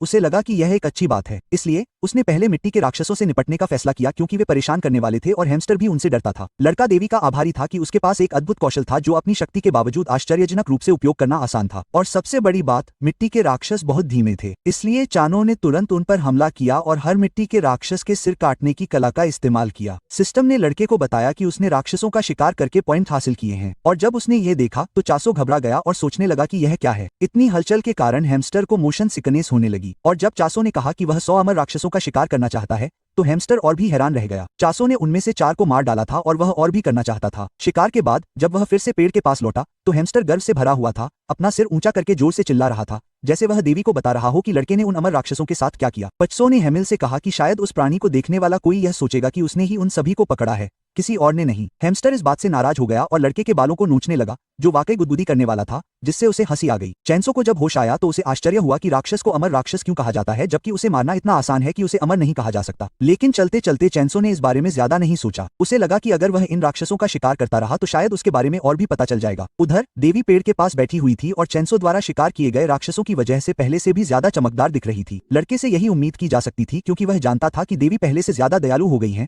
लेकिन इसका असर उससे कहीं ज्यादा हुआ। हो सकता है कि तस्वीर में दिखी देवी सच हो जाए। हैमस्टर जानता था कि प्रेरित के साथ कुछ गड़बड़ है, लेकिन चैंसो को इसकी परवाह नहीं थी। उसे पता था कि इस तरह से वह जल्द ही अपने मूल रूप में वापस आ सकती है, जो ज्यादा महत्वपूर्ण था। तभी देवी चलने लगी। उनके पैर अब लड़खड़ा नहीं रहे थे और चैंसो को लगा कि वह कुछ कहना चाहती हैं। देवी वहां खड़े एक विशालकाय पेड़ के पास आई और प्रेरित को ऊपर की ओर इशारा करते हुए पुकारने लगी। चैंसो को एहसास हुआ कि उसे लेडी जिनसिंग को उठा लेना चाहिए, और जैसे ही उसने ऐसा किया देवी ने तुरंत पेड़ को छुआ। जब कुछ नहीं हुआ तो उसने चासो से कहा कि वह भी पेड़ के तने पर हाथ रखे। लड़का उत्सुक था, सोच रहा था कि क्या होगा, लेकिन जैसे ही उन्होंने पेड़ पर हाथ रखा, सिस्टम नोटिफिकेशन ने चासो से पूछा कि क्या वह पेड़ पर प्रचुरता का अपना कौशल तारांकन आशीर्वाद का उपयोग करना चाहता है, क्योंकि सभी आशीर्वाद अंकों का उपयोग करते हैं। चासो सोच रहा था कि प्रचुरता का तारांकन आशीर्वाद क्या है, लेकिन फिर उसने इसका उपयोग करने का फैसला किया, जिससे हैमस्टर और देवी दोनों चौंक गए क्योंकि उसके शरीर को ऊपर से नीचे तक एक हरी आभा ने घेर लिया। ऐसा लग रहा था जैसे चासो ऊर्जा से भर रहा हो। उसने राक्षसों का शिकार करके अर्जित किए गए सभी बिंदुओं का उपयोग करने का फैसला किया और उसे हरी प्राकृतिक ऊर्जा से भर दिया। जैसे ही चासो असंतुलित हो रहा था, उसने देवी को पागलों की तरह पकड़ लिया, लगभग उसका गला घोंटने वाला था। आशीर्वाद समाप्त होने के बाद एक मुड़ा हुआ पेड़ जो पूरी तरह से सूख गया था, अब हरियाली से भर गया था, जिसमें ताजी पत्तियां और हरी शाखाएं थीं और घनी छाल इतनी मजबूत थी कि पीढ़ियों तक वह टिक सकता था। पूरा पेड़ स्वादिष्ट दिखने वाले सिबों से भरा हुआ था और चेरी के फूल गिरने से माहौल अचानक बदल गया। चानो को आश्चर्य हुआ कि उसने क्या कर दिया। उसने अभी अभी कुछ अंक अर्जित किए थे, लेकिन इतनी प्रचुरता तुरंत दिखाई दी। देवी भी हैरान रह गई और हैमस्टर भी हैरान था, क्योंकि उसने ऐसा पहले कभी नहीं देखा था। लड़के ने सबसे पहले देखा कि पेड़ पर बहुत सारे सेब थे, जो पृथ्वी पर भी एक स्वादिष्ट व्यंजन थे। चानो ने पृथ्वी पर पहले कभी सेब नहीं देखे थे। वह सोच रहा था कि क्या सेब हमेशा इतने बड़े और भारी होते हैं। लड़का तुरंत एक सेब खाना चाहता था, लेकिन पहले उसने पहली फसल प्रचुरता की देवी को अर्पित करने का फैसला किया। लेडी जेन सिंह ने सेब को धीरे से पकड़कर महसूस किया, लेकिन फिर वह गंभीर हो गई और कुछ करने की कोशिश की। चानो को इसकी परवाह नहीं थी, वह बस यही उम्मीद कर रहा था कि देवी जल्द ही अपने पहले रूप में आ जाएंगी, ये सोचकर कि शायद उनका वर्तमान रूप भी अपने आप में सुंदर है। लेकिन धीरे धीरे चानो ने देखा कि देवी को दिया गया सेब जैसे जैसे वह खा रही थी, वह सिकुड़ रहा था। ऐसा लग रहा था जैसे किसी राक्षसी शक्ति ने सेब पर कब्जा कर लिया हो, जिससे वह डेथ नोट की दुनिया से बाहर का कुछ लगने लगा हो। अवशोषण पूरा होने के बाद देवी ने सिकुड़े हुए सेब को छोड़ दिया और फिर सामान्य होने से पहले डकार ली। चासो के लिए यह बहुत दर्दनाक था, क्योंकि उसे आश्चर्य था कि देवी इतने सुंदर सेब को बिना दया के कैसे अवशोषित कर सकती है। चासो ने तुरंत जितने सेब हो सके उतने उठा लिए, यह जानते हुए कि उसे देवी के बुरे पक्ष में नहीं जाना चाहिए। सेब इकट्ठा करते हुए चासो ने हैमस्टर से पूछा कि क्या उन्हें देवी की बात सुनकर 2 सेब खाने चाहिए। इस बीच जब उसने कुछ सेब चखे तो चासो को आश्चर्य हुआ कि जिस देवता ने तारांकन चिन्ह से सिर काटने जैसी भयानक कला दी है, वह प्रचुरता का देवता कैसे हो सकता है। उसे एहसास हुआ कि वह अपनी सावधानी नहीं खो सकता, क्योंकि देवी खतरनाक थी। हालांकि वह अपनी सावधानी कम नहीं करना चाहता था। उसने पहली बार सेब चखा और उसे स्वादिष्ट पाया और उसे प्यारे हैमस्टर के साथ साझा किया। सेब इतना अविश्वसनीय रूप से स्वादिष्ट था कि वह बिल्कुल भी सेब नहीं लग रहा था। हालांकि चैंसो ने धरती पर कभी ऐसा नहीं खाया था, लेकिन जब हैमस्टर और लड़के ने जी भर कर खाया तो जिनसेन पेड़ के पीछे से उन्हें घबराए हुए देख रहे थे। हमने देखा कि देवी भी अपनी भाषा बोल सकती थी और उन्हें आश्चर्य हुआ कि चैंसो ने राक्षसों को कैसे हराया और एक ही दिन में एक विशाल पेड़ कैसे उगा दिया, जो किसी चमत्कार से कम नहीं था। देवी को आश्चर्य हुआ कि चैंसो जैसा राक्षस कहां से आ गया। दृश्य बदलता है और हमें एक और फ्लैशबैक मिलता है, जहां हमें पता चलता है कि भोजन की आपूर्ति के लिए जिम्मेदार गुट का नाम वास्तव में प्रचुरता था, जो अपनी उच्च गुणवत्ता वाली फसलों के लिए प्रसिद्ध था। यह गुट कमजोर नहीं था, लेकिन जब नकारात्मक गुट ने अन्य गुटों को अवशोषित करना शुरू कर दिया तो प्रचुरता के पास बचने के लिए भागने के अलावा कोई विकल्प नहीं था। प्रचुरता गुट ने अपना व्यापार बंद कर दिया और राक्षसों का शिकार करना शुरू कर दिया, लेकिन उनकी सेना युद्ध के लिए नहीं बनी थी क्योंकि वे किसान थे और राक्षसों के हाथों धीरे धीरे अपनी जान गंवा रहे थे। वे एक भी लड़ाई नहीं जीत सकते थे। अंतिम उपाय के रूप में प्रचुरता गुट ने अपने मूल कौशल फसल को बदलना शुरू कर दिया और इसे सिर काटने में बदल दिया। फिर भी वे प्रचुरता वाले गुट को टूटने से नहीं बचा सके क्योंकि निषेध इतना शक्तिशाली था। सिर काटना कोई वास्तविक युद्ध कौशल भी नहीं था। इसका उपयोग राक्षसों के सिर काटने के लिए आपातकालीन स्थिति में किया जाता था। इसे केवल मृत जानवरों या राक्षसों के सिर वापस लाने के लिए संशोधित किया गया था। वर्तमान में देवी जिनसिंग भयभीत थी, यह सोचकर कि भले ही प्रचुरता और योद्धा एक साथ नहीं चल सकते, फिर भी सिर काटना ही सबसे अच्छा उपाय था। अगर कोई बहुत अधिक शक्तिशाली हो तो सिर काटना भी जादू की तरह काम करेगा और हो सकता है कि वह राक्षसी रूप से शक्तिशाली व्यक्ति वास्तव में चासो हो। जैसे ही हमारे लड़के ने अपनी दृष्टि घुमाई, देवी ने उसे एक सीरियल किलर के रूप में कल्पना की जो केवल हत्या के बारे में सोचता है। उसे देखकर महिला चौंक गई, लेकिन दूसरी ओर चांसलर बस कुछ और सेब मांगना चाहता था। देवी लड़के की किसी भी बात से असहमत नहीं हो सकती थी क्योंकि वह जानती थी कि यह उसके लिए खतरनाक था। उसे आश्चर्य हुआ कि इस तरह का बच्चा प्रचुरता वाले क्षेत्र में कैसे पहुंच गया। तभी उसे एक और शरारत सूझी। उसने सोचा कि अब चांसलर पर उसका दावा है और कोई भी उन्हें अलग नहीं कर सकता। लेकिन जब देवी हमारे लड़के को देख रही थी तो चासो को आश्चर्य हुआ कि देवी क्या कर रही हैं और क्या उन्हें किसी मदद की जरूरत है। जिनसेंग रूप में देवी ने लड़के के पैर को गले लगा लिया क्योंकि अब वह इतना ही कर सकती थी। उसने फैसला किया कि वह चासो को किसी और को नहीं सौंपेगी। जब उसने उसे गले लगाया तो चासो को लगा कि शायद देवी अब उसे अपने अंदर संभालेंगी, लेकिन ऐसा कभी नहीं हुआ। दृश्य शाम का हो जाता है। बैल सिबों से भरी टोकरी लिए हुए वेदी के पास आता है जहाँ देवी पहले से ही सो रही होती हैं। वह जानता था कि देवी अपने कम प्रभाव के कारण उसकी मदद से अकेले ही एक विशाल पेड़ उगाकर बहुत थक गई होंगी। हैमस्टर का भी दिन बहुत खराब था, इसलिए चासो ने सोचा कि शायद उसे भी सो जाना चाहिए। जब वे साथ में खेल रहे थे तभी अचानक दूर से बिजली गिरी। लड़का डर गया और सोचने लगा कि यह क्या है। जैसे ही उसने मुड़कर देखा, देवी अभी भी सो रही थी, लेकिन उसे आश्चर्य हुआ कि हर जगह गड़गड़ाहट की आवाज क्यों आ रही है। कुछ देर तक कोई आवाज न मिलने पर चासो ने सोचा कि शायद वह सिर्फ सेब खा रहा था और गड़गड़ाहट उसके पेट से हो रही है, क्योंकि सिर्फ सेब खाने से काम नहीं चलेगा। अचानक सिस्टम से एक सूचना आई जिसमें चासो को बताया गया कि डिलीवरी का कार्यक्रम चल रहा है। अब लड़के को गाइड बुक याद आ गई तो उसे लगा कि डिलीवरी का कार्यक्रम सही है क्योंकि पृथ्वी से बहुत सारे लोग अलग अलग दुनिया में आ रहे थे। लेकिन चासो को अब भी आश्चर्य था कि बिना पते के उन्हें कैसे पता चलेगा कि सामान कहाँ पहुंचाना है। हैमस्टर थककर जम्हाई ले रहा था और लड़के ने सोचा कि उन्हें सो जाना चाहिए और इस बारे में सोचना चाहिए। अगले दिन चासो ने कई पत्ते इकट्ठा किए और देवी और हैमस्टर के लिए मुलायम पत्तों से बिस्तर बनाया। दृश्य फिर से अगले दिन पर आ जाता है, लेकिन इस बार पृथ्वी पर एक विशाल इमारत थी जिसे श्राइन ऑफ साइकिल कहा जाता था। इमारत के अंदर एक महिला निडर होकर चल रही थी, जबकि कई पुरुष उससे डर रहे थे और सोच रहे थे कि क्या हो रहा है। केबिन के अंदर एक और आदमी नोटपैड में कुछ लिख रहा था। तभी अचानक एक औरत अंदर आई। उसे देखकर वो शर्मा गया और सोचने लगा कि वो अपनी डिलीवरी संभालने की बजाय वहाँ क्या कर रही है। महिला ने तुरंत अपने सीनियर से पूछा कि क्या वो उसके साथ मजाक कर रहा है। पहले तो आदमी को समझ नहीं आया कि वो क्या कह रही है और उसने उसे चुप कराने की कोशिश की, लेकिन महिला ने अपने हाथ में एक कागज दिखाया और कहा कि वो पहले ही शपथ ले चुकी है और अब कागज का कोई मतलब भी नहीं समझ आ रहा था। हमें पता चला कि उस महिला का नाम सुजान था और वो अपने सीनियर पर चिल्ला रही थी कि उसे 3 दिन की 2 रातों की बिजनेस ट्रिप पर ऑफ लिमिट जोन में भेज दिया गया है। हालांकि वो आदमी जानता था कि सुजान को इसके लिए पैसे नहीं मिलेंगे। ये सिर्फ एक फ्री शिपिंग इवेंट था और ग्राहक को सिर्फ सेब चाहिए थे, पैसे नहीं, बदले में और सेब चाहिए थे, जो कि एक बहुत ही अजीब रिक्वेस्ट थी। सुजान को आश्चर्य हुआ कि क्या उसकी रिक्वेस्ट सही थी और अगर उसने कुछ गलत नहीं किया था तो उसके सीनियर ने उसे ये नौकरी क्यों दी। आदमी ने बताया कि सुजान ने बिल्कुल उल्टा किया था। उसे काम से बहुत लगाव था। उसने उससे कहा कि यद्यपि उसकी लगन सराहनीय है, पर लगातार अधिक काम करने से उसका शरीर थक जाएगा। उसे इस यात्रा को आराम करने के बहाने के रूप में इस्तेमाल करना चाहिए। वरिष्ठ जानता था कि यदि सुजन ऑफिस में रुकी तो वह फिर से काम में लग जाएगी, इसलिए उसे अपना दिमाग साफ करके इस मुफ्त यात्रा का आनंद लेना चाहिए। लेकिन सुजन उसकी मीठी बातों में नहीं आई क्योंकि वह अच्छी तरह जानती थी कि मैनेजर उसे इसलिए भेज रहा है क्योंकि वहाँ कोई और मौजूद नहीं है और इसे छुट्टी का बहाना बना रहा है। उस आदमी ने इनकार नहीं किया, लेकिन उसके कंधे की मालिश की और कहा कि वह काम पर जाए क्योंकि वह किसी छिपे हुए लोक में जा सकती है। सुजन ये सोचकर और भी चिढ़ गई कि जब पेशेवर भी किसी छिपे हुए लोक को नहीं खोज सकते तो वह कैसे किसी छिपे हुए लोक को खोज पाएगी। छिपे हुए लोक विशेष प्रभावों वाले सीलबंद ब्लॉक थे और बहुत ही दुर्लभ थे, लेकिन उसके वरिष्ठ को इसकी परवाह नहीं थी। उसने उसे यात्रा पर जाने के लिए विदा किया, ये कहते हुए कि इससे कुछ अच्छा हो सकता है। महिला मान गई और वहां से गायब हो गई। इसके बाद सीन सुजान पर आ जाता है जो ऑर्डर की लिस्ट चेक कर रही है और सोच रही है कि ऑर्डर लिस्ट में इतनी गड़बड़ क्यों है जबकि यह ऑफ लिमिट जोन है। उस व्यक्ति को इतने सारे आइटम की जरूरत क्यों थी। उसे उम्मीद थी कि यह व्यर्थ नहीं होगा या वह अपना समय बर्बाद करने के लिए इसे हाथ से जाने नहीं देगी। प्रचुरता वाले ब्लॉक में हम देखते हैं कि चासो हैमस्टर के साथ लुका छिपी खेल रहा था। उसने तुरंत हैमस्टर को पकड़ लिया क्योंकि उसके बाल दिख रहे थे। हैमस्टर सेब से भरे बैग के पीछे छिपा हुआ था और खूब शोर करते हुए कुछ खा रहा था। उसकी चीखों की वजह से चासो उसे आसानी से ढूंढ लेता है और उसे आधा खाया हुआ सेब दिखाई देता है। चासो ऐसा दिखावा करता है जैसे उसे हैमस्टर का पता नहीं है, जबकि हैमस्टर को पता था कि उसे मिल गया है। हैमस्टर के चीखने पर चासो उसे दोनों हाथों से पकड़ लेता है। वह इस बात से परेशान है कि वह गेम हार गया। चासो गुस्से में और खुश दोनों है और उसे सेब के बारे में जानने के लिए डांटता है क्योंकि अगर ऐसा नहीं होता तो सेब नहीं बिकते। चासो ने बताया कि सेब व्यापार के लिए हैं और जल्द ही उनकी डिलीवरी होने वाली है, इसलिए उन्हें बर्बाद नहीं करना चाहिए। इस बीच देवी चासो की बात सुन रही थी। उसने सोचा कि चूंकि डिलीवरी करने वाला व्यक्ति वीरान प्रचुरता वाले क्षेत्र में आ रहा है, इसलिए वह पहली बार में ही बुरा प्रभाव नहीं छोड़ सकता। डिलीवरी इवेंट की जानकारी से चासो को पता चला कि वह जिस दुनिया में था वह ब्लॉक नामक क्षेत्रों में बटी हुई थी जो उनके नाम के अनुरूप ही थे। इन ब्लॉक प्रकार के क्षेत्रों में हमेशा भव्य समन इवेंट होते रहते थे। हालांकि वे सामान्य भूमि की तरह दिखते थे, लेकिन उनके किनारे दीवारों की तरह चमकते थे जिससे खिलाड़ी गुजर नहीं सकते थे। ब्लॉक के बीच जाने के लिए प्रतिदिन एक बार दिए जाने वाले ट्रांसफर टिकट की आवश्यकता होती थी। हालांकि चूंकि आसपास कुछ भी नहीं था, इसलिए वह जानता था कि 1 या 2 टिकट पर्याप्त नहीं होंगे। उसने पहले ही उनका परीक्षण कर लिया था और पाया कि निकटतम गांव लगभग 1 सप्ताह दूर था। यह इसके लायक नहीं था। चासो को एहसास हुआ कि वह लगभग केवल सिबो पर ही जी रहा था और उसे यह अजीब लगा कि डिलीवरी में केवल 2 दिन लगे, जबकि उसे नहीं पता था कि डिलीवरी करने वाले लोग क्या चाल चलते हैं। फिर भी जब तक स्लीपिंग बैग आ जाए उसे कोई परवाह नहीं थी। बिस्तर बेहतर होगा, लेकिन वह जानता था कि इस स्थिति में उसे बहुत ज्यादा मांग नहीं करनी चाहिए। वह देवी के लिए एक तकिया भी चाहता था, हालांकि वह इससे सहमत नहीं थी। चासो ने सोचा कि उसे देवी का प्यार अपने प्रति बढ़ाते रहना चाहिए, नहीं तो वह कहीं मम्मी बन जाएगा। अचानक उसे एक गड़गड़ाहट की आवाज सुनाई दी और उसने अपनी दरांती पकड़ ली। उसे एहसास हुआ कि राक्षस आ रहे हैं। उसे यह अजीब लगा कि जिन राक्षसों को उसने हराया था वे डिलीवरी से बंधे हुए थे। कल से वे बिना किसी कारण के अपने आप उसके पास आ रहे थे। चासो को वे परेशान करने वाले लगे। जैसा कि उनके नाम से पता चलता है, वे मरे नहीं थे बल्कि पुनर्जीवित सैनिकों की तरह थे। किसी भी तरह उसे उनसे निपटना था क्योंकि सुरक्षित घर के पास बहुत सारे राक्षस सुरक्षित नहीं थे। लड़का तुरंत अपने हाथ में हथियार लेकर कूदा और उसने हर राक्षस के सिर काट दिए। एक पीछे रह गया जो जादू मंत्र का प्रयोग करने की कोशिश कर रहा था, लेकिन असफल रहा। लड़के ने देखा कि वह सौर ऊर्जा का उपयोग कर रहा था और महसूस किया कि वह तेज हो रहा था। वह सोचने लगा कि क्या राक्षस भी हुनर की तरह ताकतवर हो सकते हैं। फिर वह अमर मिट्टी के राक्षसों की तरफ झपटा और उन सभी को काटने लगा।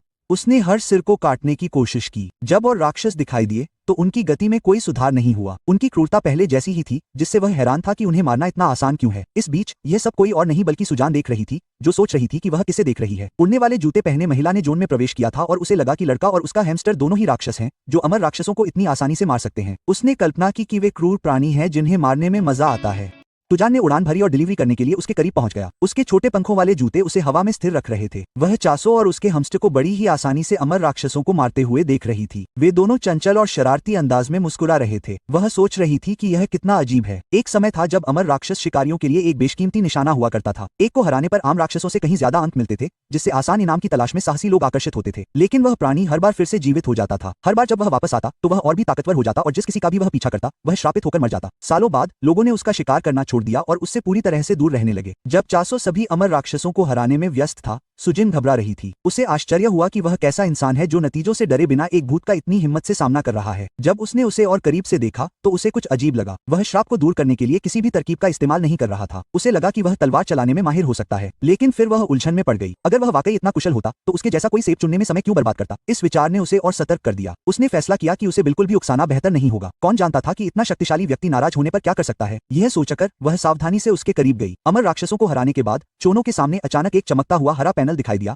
जिसमें उसके द्वारा अर्जित अंक प्रदर्शित थे। उसने मन ही मन देखा कि हर बार उसके अंक 5% बढ़ रहे थे। उसने पहले ही कुल 10% प्राप्त कर लिए थे, जिससे उसे आगे की सोचने में मदद मिली। चूंकि आशीर्वाद देने वाले सेब की कीमत 1000 अंक है, इसलिए उसके मौजूदा संसाधन उसे एक ही दिन में लगभग 100 सेब आसानी से प्रबंधित करने में सक्षम थे। उसके कंधे पर बैठा हैमस्टर भी खुशी से मुस्कुराया क्योंकि अंक आ रहे थे। उसकी नजर फिर पास के एक मंदिर की ओर गई जिसका शिखर रोशनी में हल्का चमक रहा था। उस पल उसे आखिरकार समझ में आ गया कि मंदिर इतनी दूर दराज की जगह पर क्यों बनाया गया था। यह स्थान अपने आप में अंक अर्जित करने के लिए एक सोने की खान था। तभी सुजान ने बड़े ही शालीनता से उतरकर सिर झुकाया। उसने चासो लेस दैन अज्ञात ग्रेटर दैन का नाम पीछे से पुकारा और उसे उसकी सोच से बाहर निकाला। जब वह पलटा तो उसने बताया कि सर्कुलेशन ट्रेडिंग कंपनी से उसकी डिलीवरी आ गई है। सुजान ने मुस्कुराते हुए उसका स्वागत किया और खुद को कंपनी की प्रतिनिधि बताया। चासो हैरान रह गया और उसने पूछा कि वह इतनी दूर से उसे कैसे ढूंढ लाई। जब उन्होंने हाथ मिलाया तो सुजान ने सोचा कि वह बहुत ही अलग दिख रहा है। उसने खुद को सावधान रहने की याद दिलाई। आखिरकार जो कोई इतनी आसानी से एक अमर दानव से खेल सकता है, उसके सामने वह अपनी सावधानी कम नहीं कर सकती थी। जब सुजान सोच में डूबी हुई थी तभी उसकी नजर अचानक किसी चीज पर पड़ी। चासो लेस दैन अज्ञात ग्रेटर दैन के कंधे पर एक छोटा सा हैमस्टर बैठा हुआ था। वह एक मुलायम मार्शमेलो जैसा प्राणी था जिसकी चमकदार गोल आंखें थीं और वह गर्व से उसके बगल में खड़ा था। यह देखकर उसके गाल लाल हो गए और देखते ही देखते वह शर्मा गई और उसके मुंह से लार भी बहने लगी। वह सोच ही नहीं पा रही थी कि उस प्यारे जीव को छूने और दबाने पर कितना अच्छा लगेगा। उसकी गहरी निगाहों को देखकर हैमस्टर घबरा गया और चासो लेस दैन अज्ञात ग्रेटर दैन की गर्दन के पीछे छिपने की कोशिश की। चानो ने सुजुन के हैरान चेहरे को देखा और पूछा कि क्या उसकी तबीयत ठीक नहीं है। वह तुरंत चुप हो गई और कहा कि वह ठीक है। फिर भी जब वह अपने सीने से लिपटी हुई थी तो उसका मन उस छोटे हैमस्टर की ओर ही चला गया और उसे छूने की इच्छा हुई। इस बीच चोनो ने जोर देकर कहा कि अब जाने का समय हो गया है,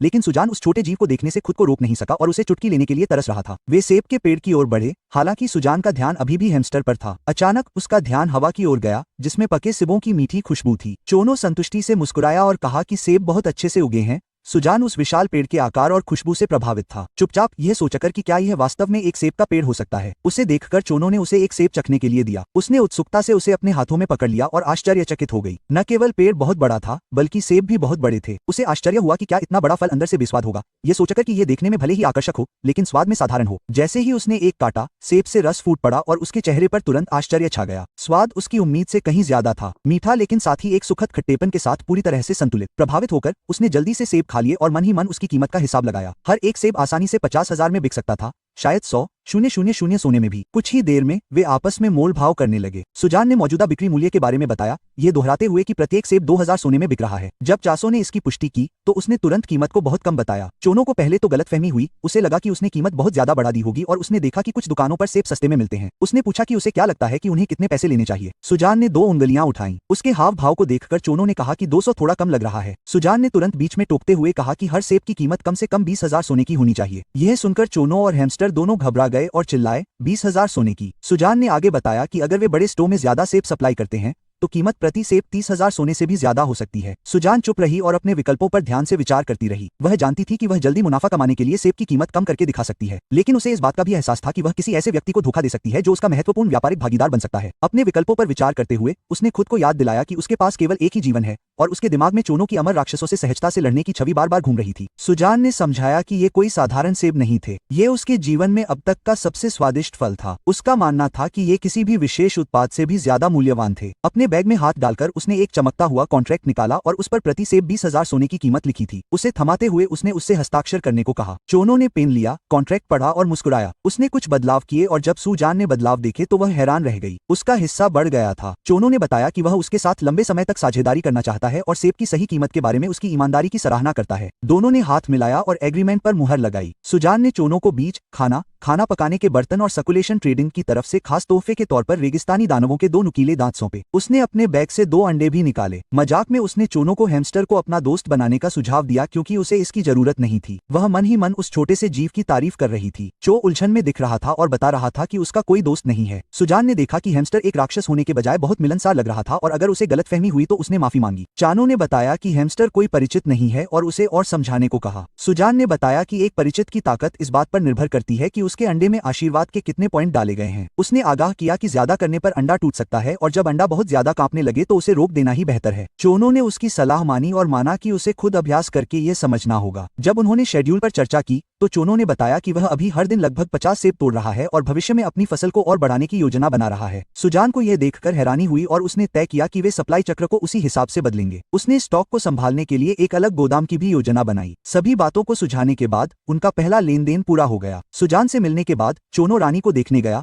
जो अभी भी मूली के रूप में थी जिसे उसने शिकार से पहले छुपाया था। उसने देखा कि उसे इतने समय तक छुपे रहने में बहुत परेशानी हुई होगी। उसने सुजान के बारे में भी सोचा, उसे दयालु और सक्षम माना, लेकिन खुद को याद दिलाया कि सतर्क रहना हमेशा सुरक्षित होता है। उसका ध्यान फिर से कॉन्ट्रैक्ट और अपने द्वारा कमाए गए सोने की मात्रा पर गया। कुछ ही सेब बेचकर वह जितना सोच सकता था उससे कहीं ज्यादा अमीर हो गया था। उसने मन ही मन देवी को इस अप्रत्याशित आशीर्वाद के लिए धन्यवाद दिया। इस बीच रानी ने परिचित अंडों को देखा और उन्हें पकड़ लिया। चोनो को आश्चर्य हुआ, लेकिन वह जानता था कि अंडों को मजबूत करने के लिए उसे और अधिक अंकों की आवश्यकता होगी, जिसका मतलब है कि अधिक नियमित ग्राहक खोजना। उसने सोचा कि अब तक उसने केवल एक ही राक्षस से लड़ाई लड़ी है, वह अमर दानव था। फिर भी चीजें उसकी उम्मीद से कहीं बेहतर हो रही थी। आने के बाद से जो कुछ भी हुआ था उसके बारे में सोचते हुए उसे कोई डर नहीं था। इसके विपरीत वह आगे होने वाली चीजों के लिए वास्तव में उत्साहित था। दृश्य सर्कुलेशन ट्रेडिंग कंपनी के कार्यालय में बदल गया जहां सुजान अपने बॉस के साथ बैठी थी। उसके द्वारा लाए गए सिबों में से एक को टेबल पर टुकड़ों में फैलाया गया था। उन्होंने चोनो पर चर्चा की, यह अनुमान लगाते हुए कि क्या वह एक प्रेरित, अनुयायी या कीमिया में शामिल कोई व्यक्ति हो सकता है। सुजन ने स्पष्ट किया कि वह कोरियाई है और उसका प्रभाव युद्ध या हिंसा से जुड़ा हुआ है,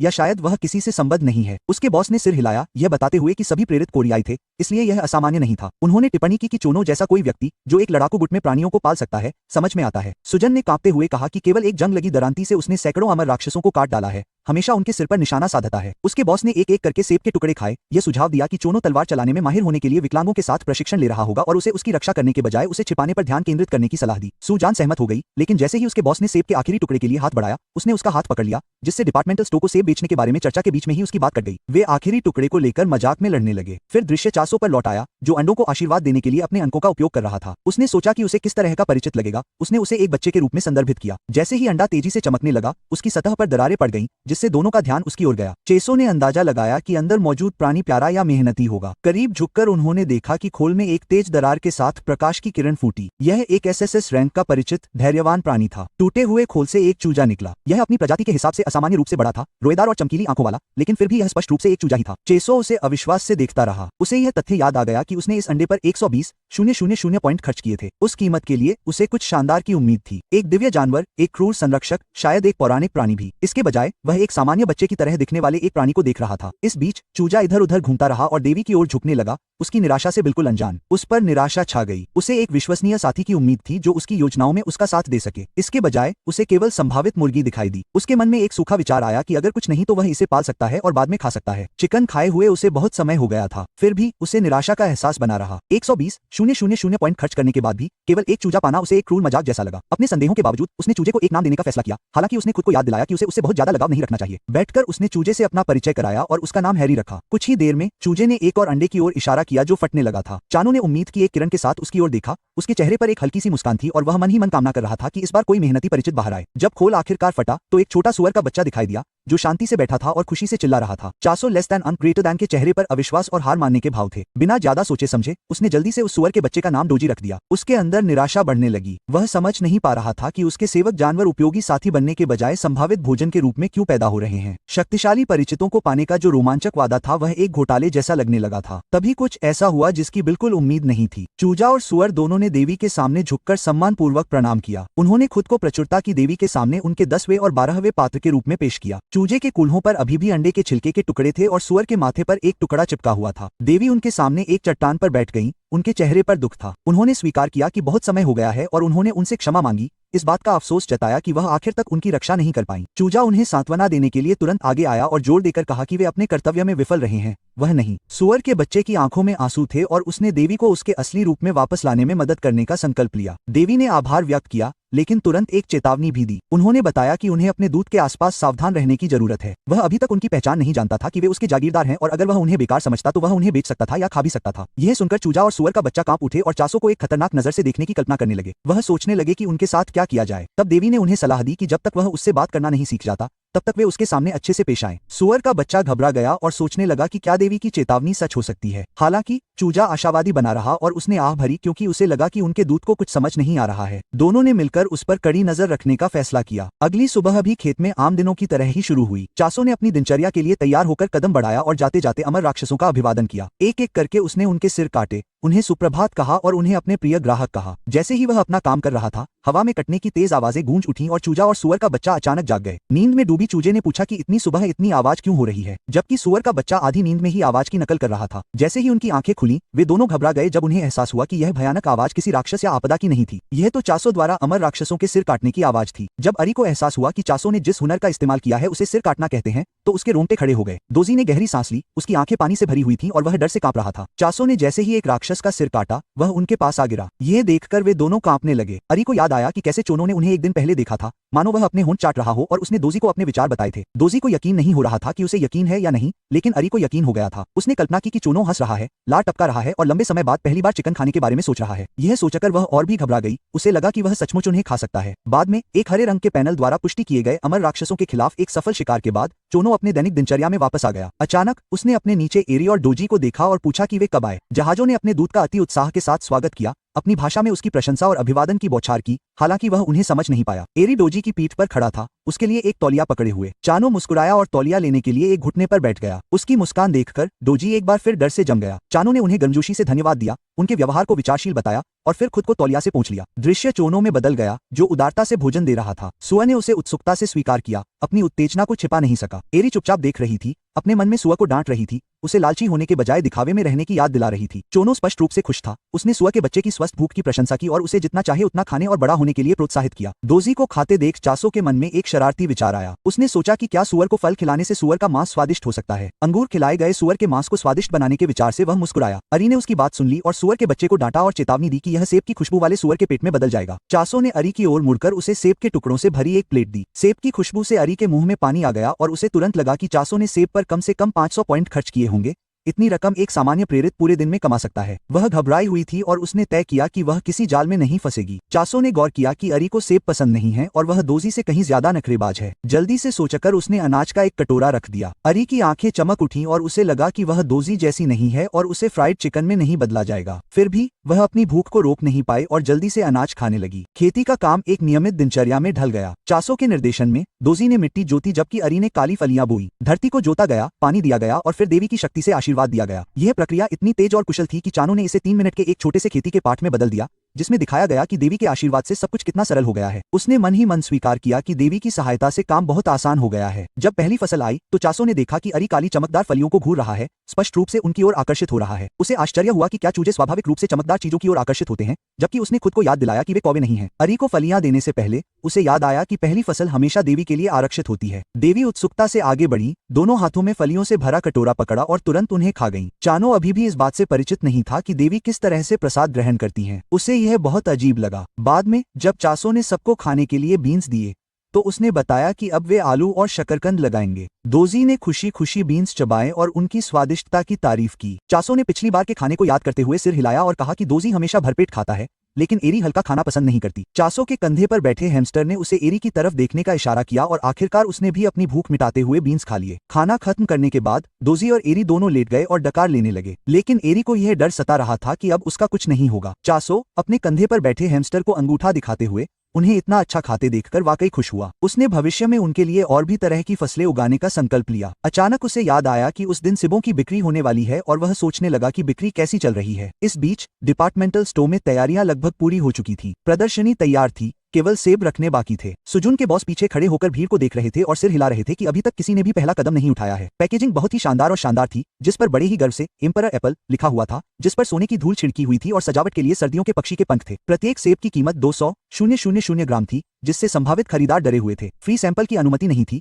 जिससे सुजुन के बॉस को चिंता हो रही थी कि ग्राहकों को कैसे आकर्षित किया जाए। इस बीच भीड़ में मौजूद लोग आपस में कानाफूसी कर रहे थे कि एक सेब की कीमत इतनी अधिक कैसे हो सकती है। अचानक कर्मचारी किसी को खरीदारी के लिए धन्यवाद देने लगे। सुजुन के बॉस आगे झुककर देखने की कोशिश कर रहे थे कि क्या हुआ है, जबकि उनके जूनियर ने स्टॉक की ओर इशारा किया। वे सब खत्म हो चुके थे। एक बॉस ने हैरान होकर पूछा कि यह कैसे संभव है, जबकि कुछ देर पहले ही स्टॉक था। जूनियर ने बताया कि एक ग्राहक ने एक सेब चखा और पूरा स्टॉक खरीद लिया। कर्मचारियों में से एक ने बताया कि प्राप्तकर्ता ने रोहन नाम से हस्ताक्षर किए थे। भीड़ में खुशी और हैरानी की लहर दौड़ गई जब लोगों ने इस बड़ी बिक्री को देखा। लोगों को जल्द ही एहसास हो गया कि रोहन ने सारा स्टॉक खरीद लिया है और वे आपस में कानाफूसी करने लगे। अचानक बॉस ने उसे पहचान लिया। वह रोहन था, एक महान तलवारबाज, विकलांगों के लिए प्रशिक्षण का अग्रदूत और देश भर में प्रशंसित व्यक्ति। रोहन कंधे पर सेबों से भरा बैग लटकाए चल रहा था और खुशी खुशी एक एक सेब चबा रहा था और उसके स्वाद की तारीफ कर रहा था। लोग हैरान होकर इकट्ठा हो गए, कानाफूसी कर रहे थे और अंदाजा लगा रहे थे कि इसका क्या मतलब है। यह खबर पूरे जिले में फैल गई। सुजुन के बॉस को लगा कि रोहन ने उनके सारे सेब खरीद लिए हैं, इससे थोड़ी चर्चा होगी। लेकिन जल्द ही एक ब्रेकिंग न्यूज रिपोर्ट में बताया गया कि तलवारबाजों के प्रशिक्षण के लिए खाने का खुलासा हो गया है। रोहन के दैनिक आहार का मुख्य हिस्सा सेब अब बाजार में आ गया है। ऑनलाइन लोग यह अनुमान लगाने लगे कि क्या सेब खाने से कोई भी तलवारबाज बन सकता है। जब सुजुन के बॉस ने यह लेख देखा तो वह घबरा गए। उन्हें आश्चर्य हुआ कि यह कैसी हेडलाइन है और किसी को यह कैसे लगा कि इसे छापना अच्छा विचार है। व्यापारी पहले ही प्रतिक्रिया देने के लिए दौड़ रहे थे। सुजुन के बॉस रियुवान के ऑफिस में लगातार फोन आ रहे थे। लोग पूछ रहे थे कि क्या सेब वाकई किसी को तलवारबाज बना सकते हैं। निराश होकर उसने चिल्लाकर कहा कि ऐसा नहीं हो सकता और यह धारणा हास्यास्पद है। उसके बाद और भी फोन आए और हर फोन पर ऐसी ही बकवास भरी हुई थी। इस बीच 100 पेटी सेब का एक बड़ा ऑर्डर आया। रियुवान चिल्लाया कि यह इतना आसान नहीं है, लेकिन तब तक बहुत देर हो चुकी थी। सेब का क्रेज आधिकारिक रूप से शुरू हो चुका था। इस बीच दूसरी दुनिया में इस उथल पुथल के अलावा 400 लेस दैन अज्ञात ग्रेटर दैन के आने के बाद एक हफ्ता बीत चुका था। वहां का जीवन शांतिपूर्ण और भरपूर था। हमदल, अरी, दोजी और देवी खेत से कटी हुई काली फलियों का आनंद ले रहे थे,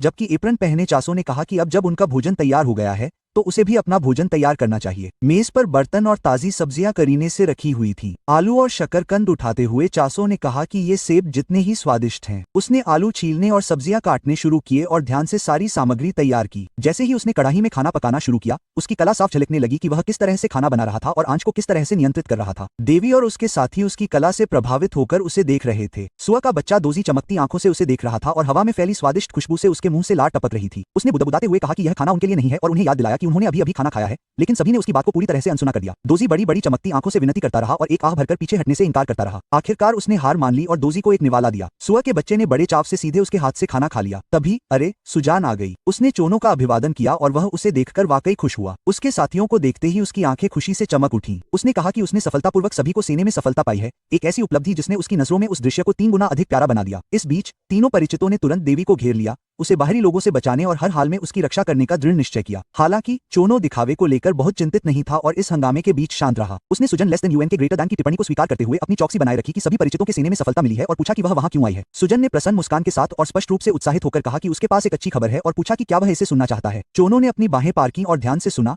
थका हुआ लेकिन ध्यान से। सुजन ने फिर उसे रसीदें दिखाई जिसमें बताया गया था कि लगातार 2 दिनों तक सेब बिक चुके थे और प्रत्येक की कीमत 200,000 सोने तक पहुंच गई थी। चोनो दंग रह गया, उसने अविश्वास में अपना सिर पकड़ लिया और ऊंची आवाज में कीमत दोहराई। आश्चर्यचकित था कि ऐसा लगातार 2 दिनों तक हुआ था। सुजान ने उसे टाल दिया और कहा कि इस बारे में बात न करें। उसने बताया कि लोगों को बस इतना ही मिल रहा है कि वे इसे खा नहीं पा रहे हैं। उसने मन ही मन हिसाब लगाना शुरू कर दिया। सेब इतने महंगे नहीं थे, उनकी कीमत करीब 900 सोने के आसपास थी। क्या वाकई इतने अमीर लोग थे? फिर उसने सोचा कि उसे हर सेब पर 30% हिस्सा मिलेगा, यानी हर सेब पर 60,000 सोने। अगर वह हर दिन 50 सेब बेचता है तो उसे हर दिन करीब 30 लाख सोने मिलते हैं, यानी सालाना करीब 1 अरब सोने की कमाई होती है। उसकी कल्पनाएं उड़ने लगी। उसने खुद को सोने की चेन पहने, पैसे फेंकते, कंधे पर हमदाल को बैठाए, अपने पालतू सुअर को पैसे चबाते और गहनों से सजी देवी के साथ कल्पना की। यह सोचकर उसका चेहरा लाल हो गया और उसके मुंह में पानी आ गया। उसने यह भी सोचा कि अगर उसकी योजना काम कर गई तो इससे उसे अपने माता पिता के बारे में सुराग मिल सकता है जो उसके अतीत के बारे में सोचकर मुट्ठी भींच लेते थे। उसने फिर से ध्यान केंद्रित किया। सुजान की ओर मुड़ते हुए उसने कहा कि डिपार्टमेंटल स्टोर की फीस काफी महंगी होती है, लेकिन चूंकि उसने उसे एक बढ़िया उत्पाद दिया था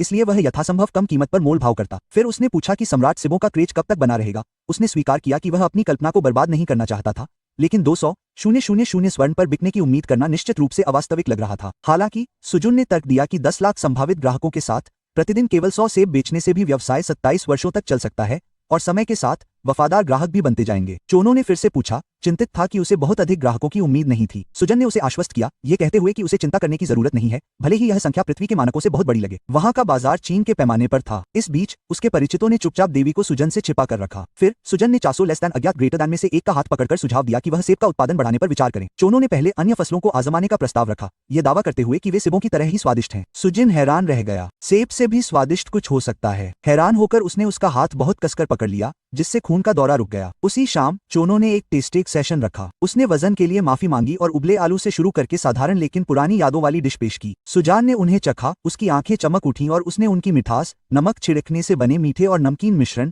छिलके की नटी खुशबू और एकदम मुलायम बनावट की तारीफ की। चासो उसकी प्रतिक्रिया से रोमांचित हो गया। फिर वह पैनकेक, फ्राई और भुने हुए शकरकंद ले आया जो उसने खुद बनाए थे। प्रतिक्रिया जबरदस्त थी। सुजान ने डिश की तारीफ करते हुए कहा कि ये इतने स्वादिष्ट हैं कि इन्हें बड़े रेस्टोरेंट में परोसा जा सकता है और आलू फ्राई को साइड डिश की बजाय मुख्य डिश भी माना जा सकता है। चोनो मुस्कुराई, उसे खुशी हुई कि ये उसके स्वाद के अनुकूल थे और उसने बताया कि आखिरी डिश भुने हुए शकरकंद थे जिसके लिए दोजी पागल हो गई थी। हंसी के बीच परिचित भुने हुए शकरकंद के दीवाने हो गए। दोजी खुशी से झूम उठा और अपनी हिस्सेदारी की मांग करते हुए उसकी ओएंक ओएंक गूंज उठी। इस बीच अरी दुबली और उदास दिख रही थी। चासो ने उसकी तरफ देखा और पूछा कि वह इतनी दुबली क्यों दिख रही है। उसने बताया कि दोजी ने उसका हिस्सा चुरा लिया है। इस बीच हमदाल ने सुजान के हाथ में शकरकंद देखा और उसे चाटने के लिए उछल पड़ा। सुजान शर्मा गया, ये सोचकर कि वह कितना प्यारा और मुलायम है। आखिरकार बातचीत फिर से व्यापार पर आ गई। चासो ने सेब के साथ साथ इन फसलों को बेचने पर विचार किया, लेकिन सुजान ने उसे भोजन के लिए धन्यवाद दिया और उसे याद दिलाया कि बढ़ती मांग को पूरा करने के लिए सेब का उत्पादन प्राथमिकता होनी चाहिए। चासो चिंतित था और उसने कहा कि बिना अधिक अंक हासिल किए यह मुश्किल होगा। यह सोचकर कि वह अपने सभी संसाधन फसल उगाने में नहीं लगा सकता,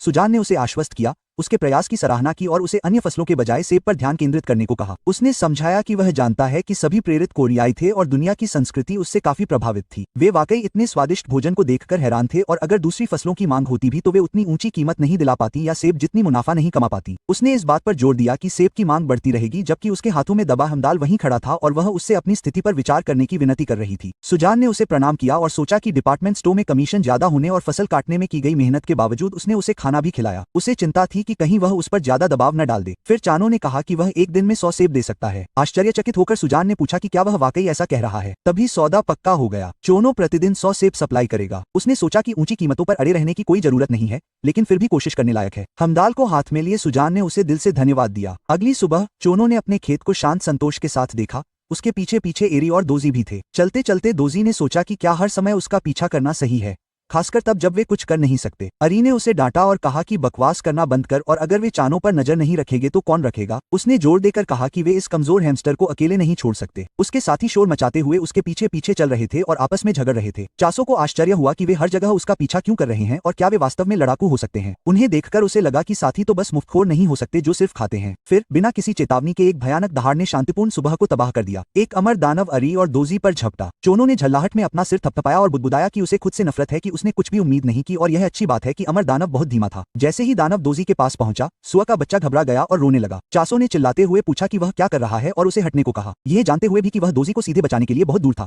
उसने अपना हथियार उठाया और वार किया। अगले ही पल जैसे ही अरी ने आंसू और डर के साथ अपनी आंखें खोली, उसे एहसास हुआ कि चानो लेस दैन अज्ञात ग्रेटर दैन का हमला हो गया था। दोजी हालांकि भयभीत था, फिर भी जीवित था, कांप रहा था, लेकिन उसे कोई नुकसान नहीं हुआ था। चानो को अचानक एहसास हुआ कि उसके कौशल की सीमा बढ़ गई है। वह निश्चित रूप से जानता था कि उसकी दरांती उस राक्षस तक इतनी दूर से नहीं पहुंचनी चाहिए थी। जैसे जैसे दूसरे राक्षस करीब आते गए, उसे आश्चर्य होने लगा कि क्या उसके कौशल में सुधार हुआ है। उसने अपनी आंखें छोटी की और अपना रुख ठीक किया। एक गहरी सांस लेते हुए उसने सिर काटने की क्रिया को सक्रिय कर दिया। ब्लेड हवा में पहले से कहीं अधिक तेजी से कट गया, एक साथ कई राक्षसों को आसानी से हरा दिया। जैसे ही उसने अपनी दरांती के कोण, स्थिति और गति का विश्लेषण किया, उसके सामने एक हरा पैनल दिखाई दिया, जिससे संकेत मिलता था कि सामूहिक सिर काटने की क्रिया सक्रिय हो गई थी और सिर काटने की सीमा का विस्तार हो गया था। सामूहिक सिर काटने के नाम के बारे में सोचते हुए चोनो ने सोचा कि यह किस तरह का नाम है, फिर मुस्कुराया और कहा कि सीमा बढ़ गई थी। पीछे से आ रहे राक्षसों का सामना करते हुए उसने महसूस किया कि अब वह और भी सामान्य राक्षसों को आकर्षित कर सकता है। एक ही झटके में 4 या 5 राक्षस एक साथ गिर पड़े। वह लगातार वार करता रहा, कुछ ही क्षणों में दसियों राक्षसों को मार गिराया। उसे देखकर अरी और दोजी डर के मारे एक दूसरे से लिपट गए और देवी के पास दौड़े, चिल्लाते हुए कहा कि कुछ भयानक हो गया है। देवी ने उनसे पूछा कि क्या हुआ और वे इतनी तेजी से वापस क्यों भाग रहे हैं। अरी ने बताया कि प्रेरित ने एक साथ 4-5 सिर काटना शुरू कर दिया था। उसने कहा कि यह निश्चित रूप से प्रभावशाली है कि वह मजबूत हो रहा है,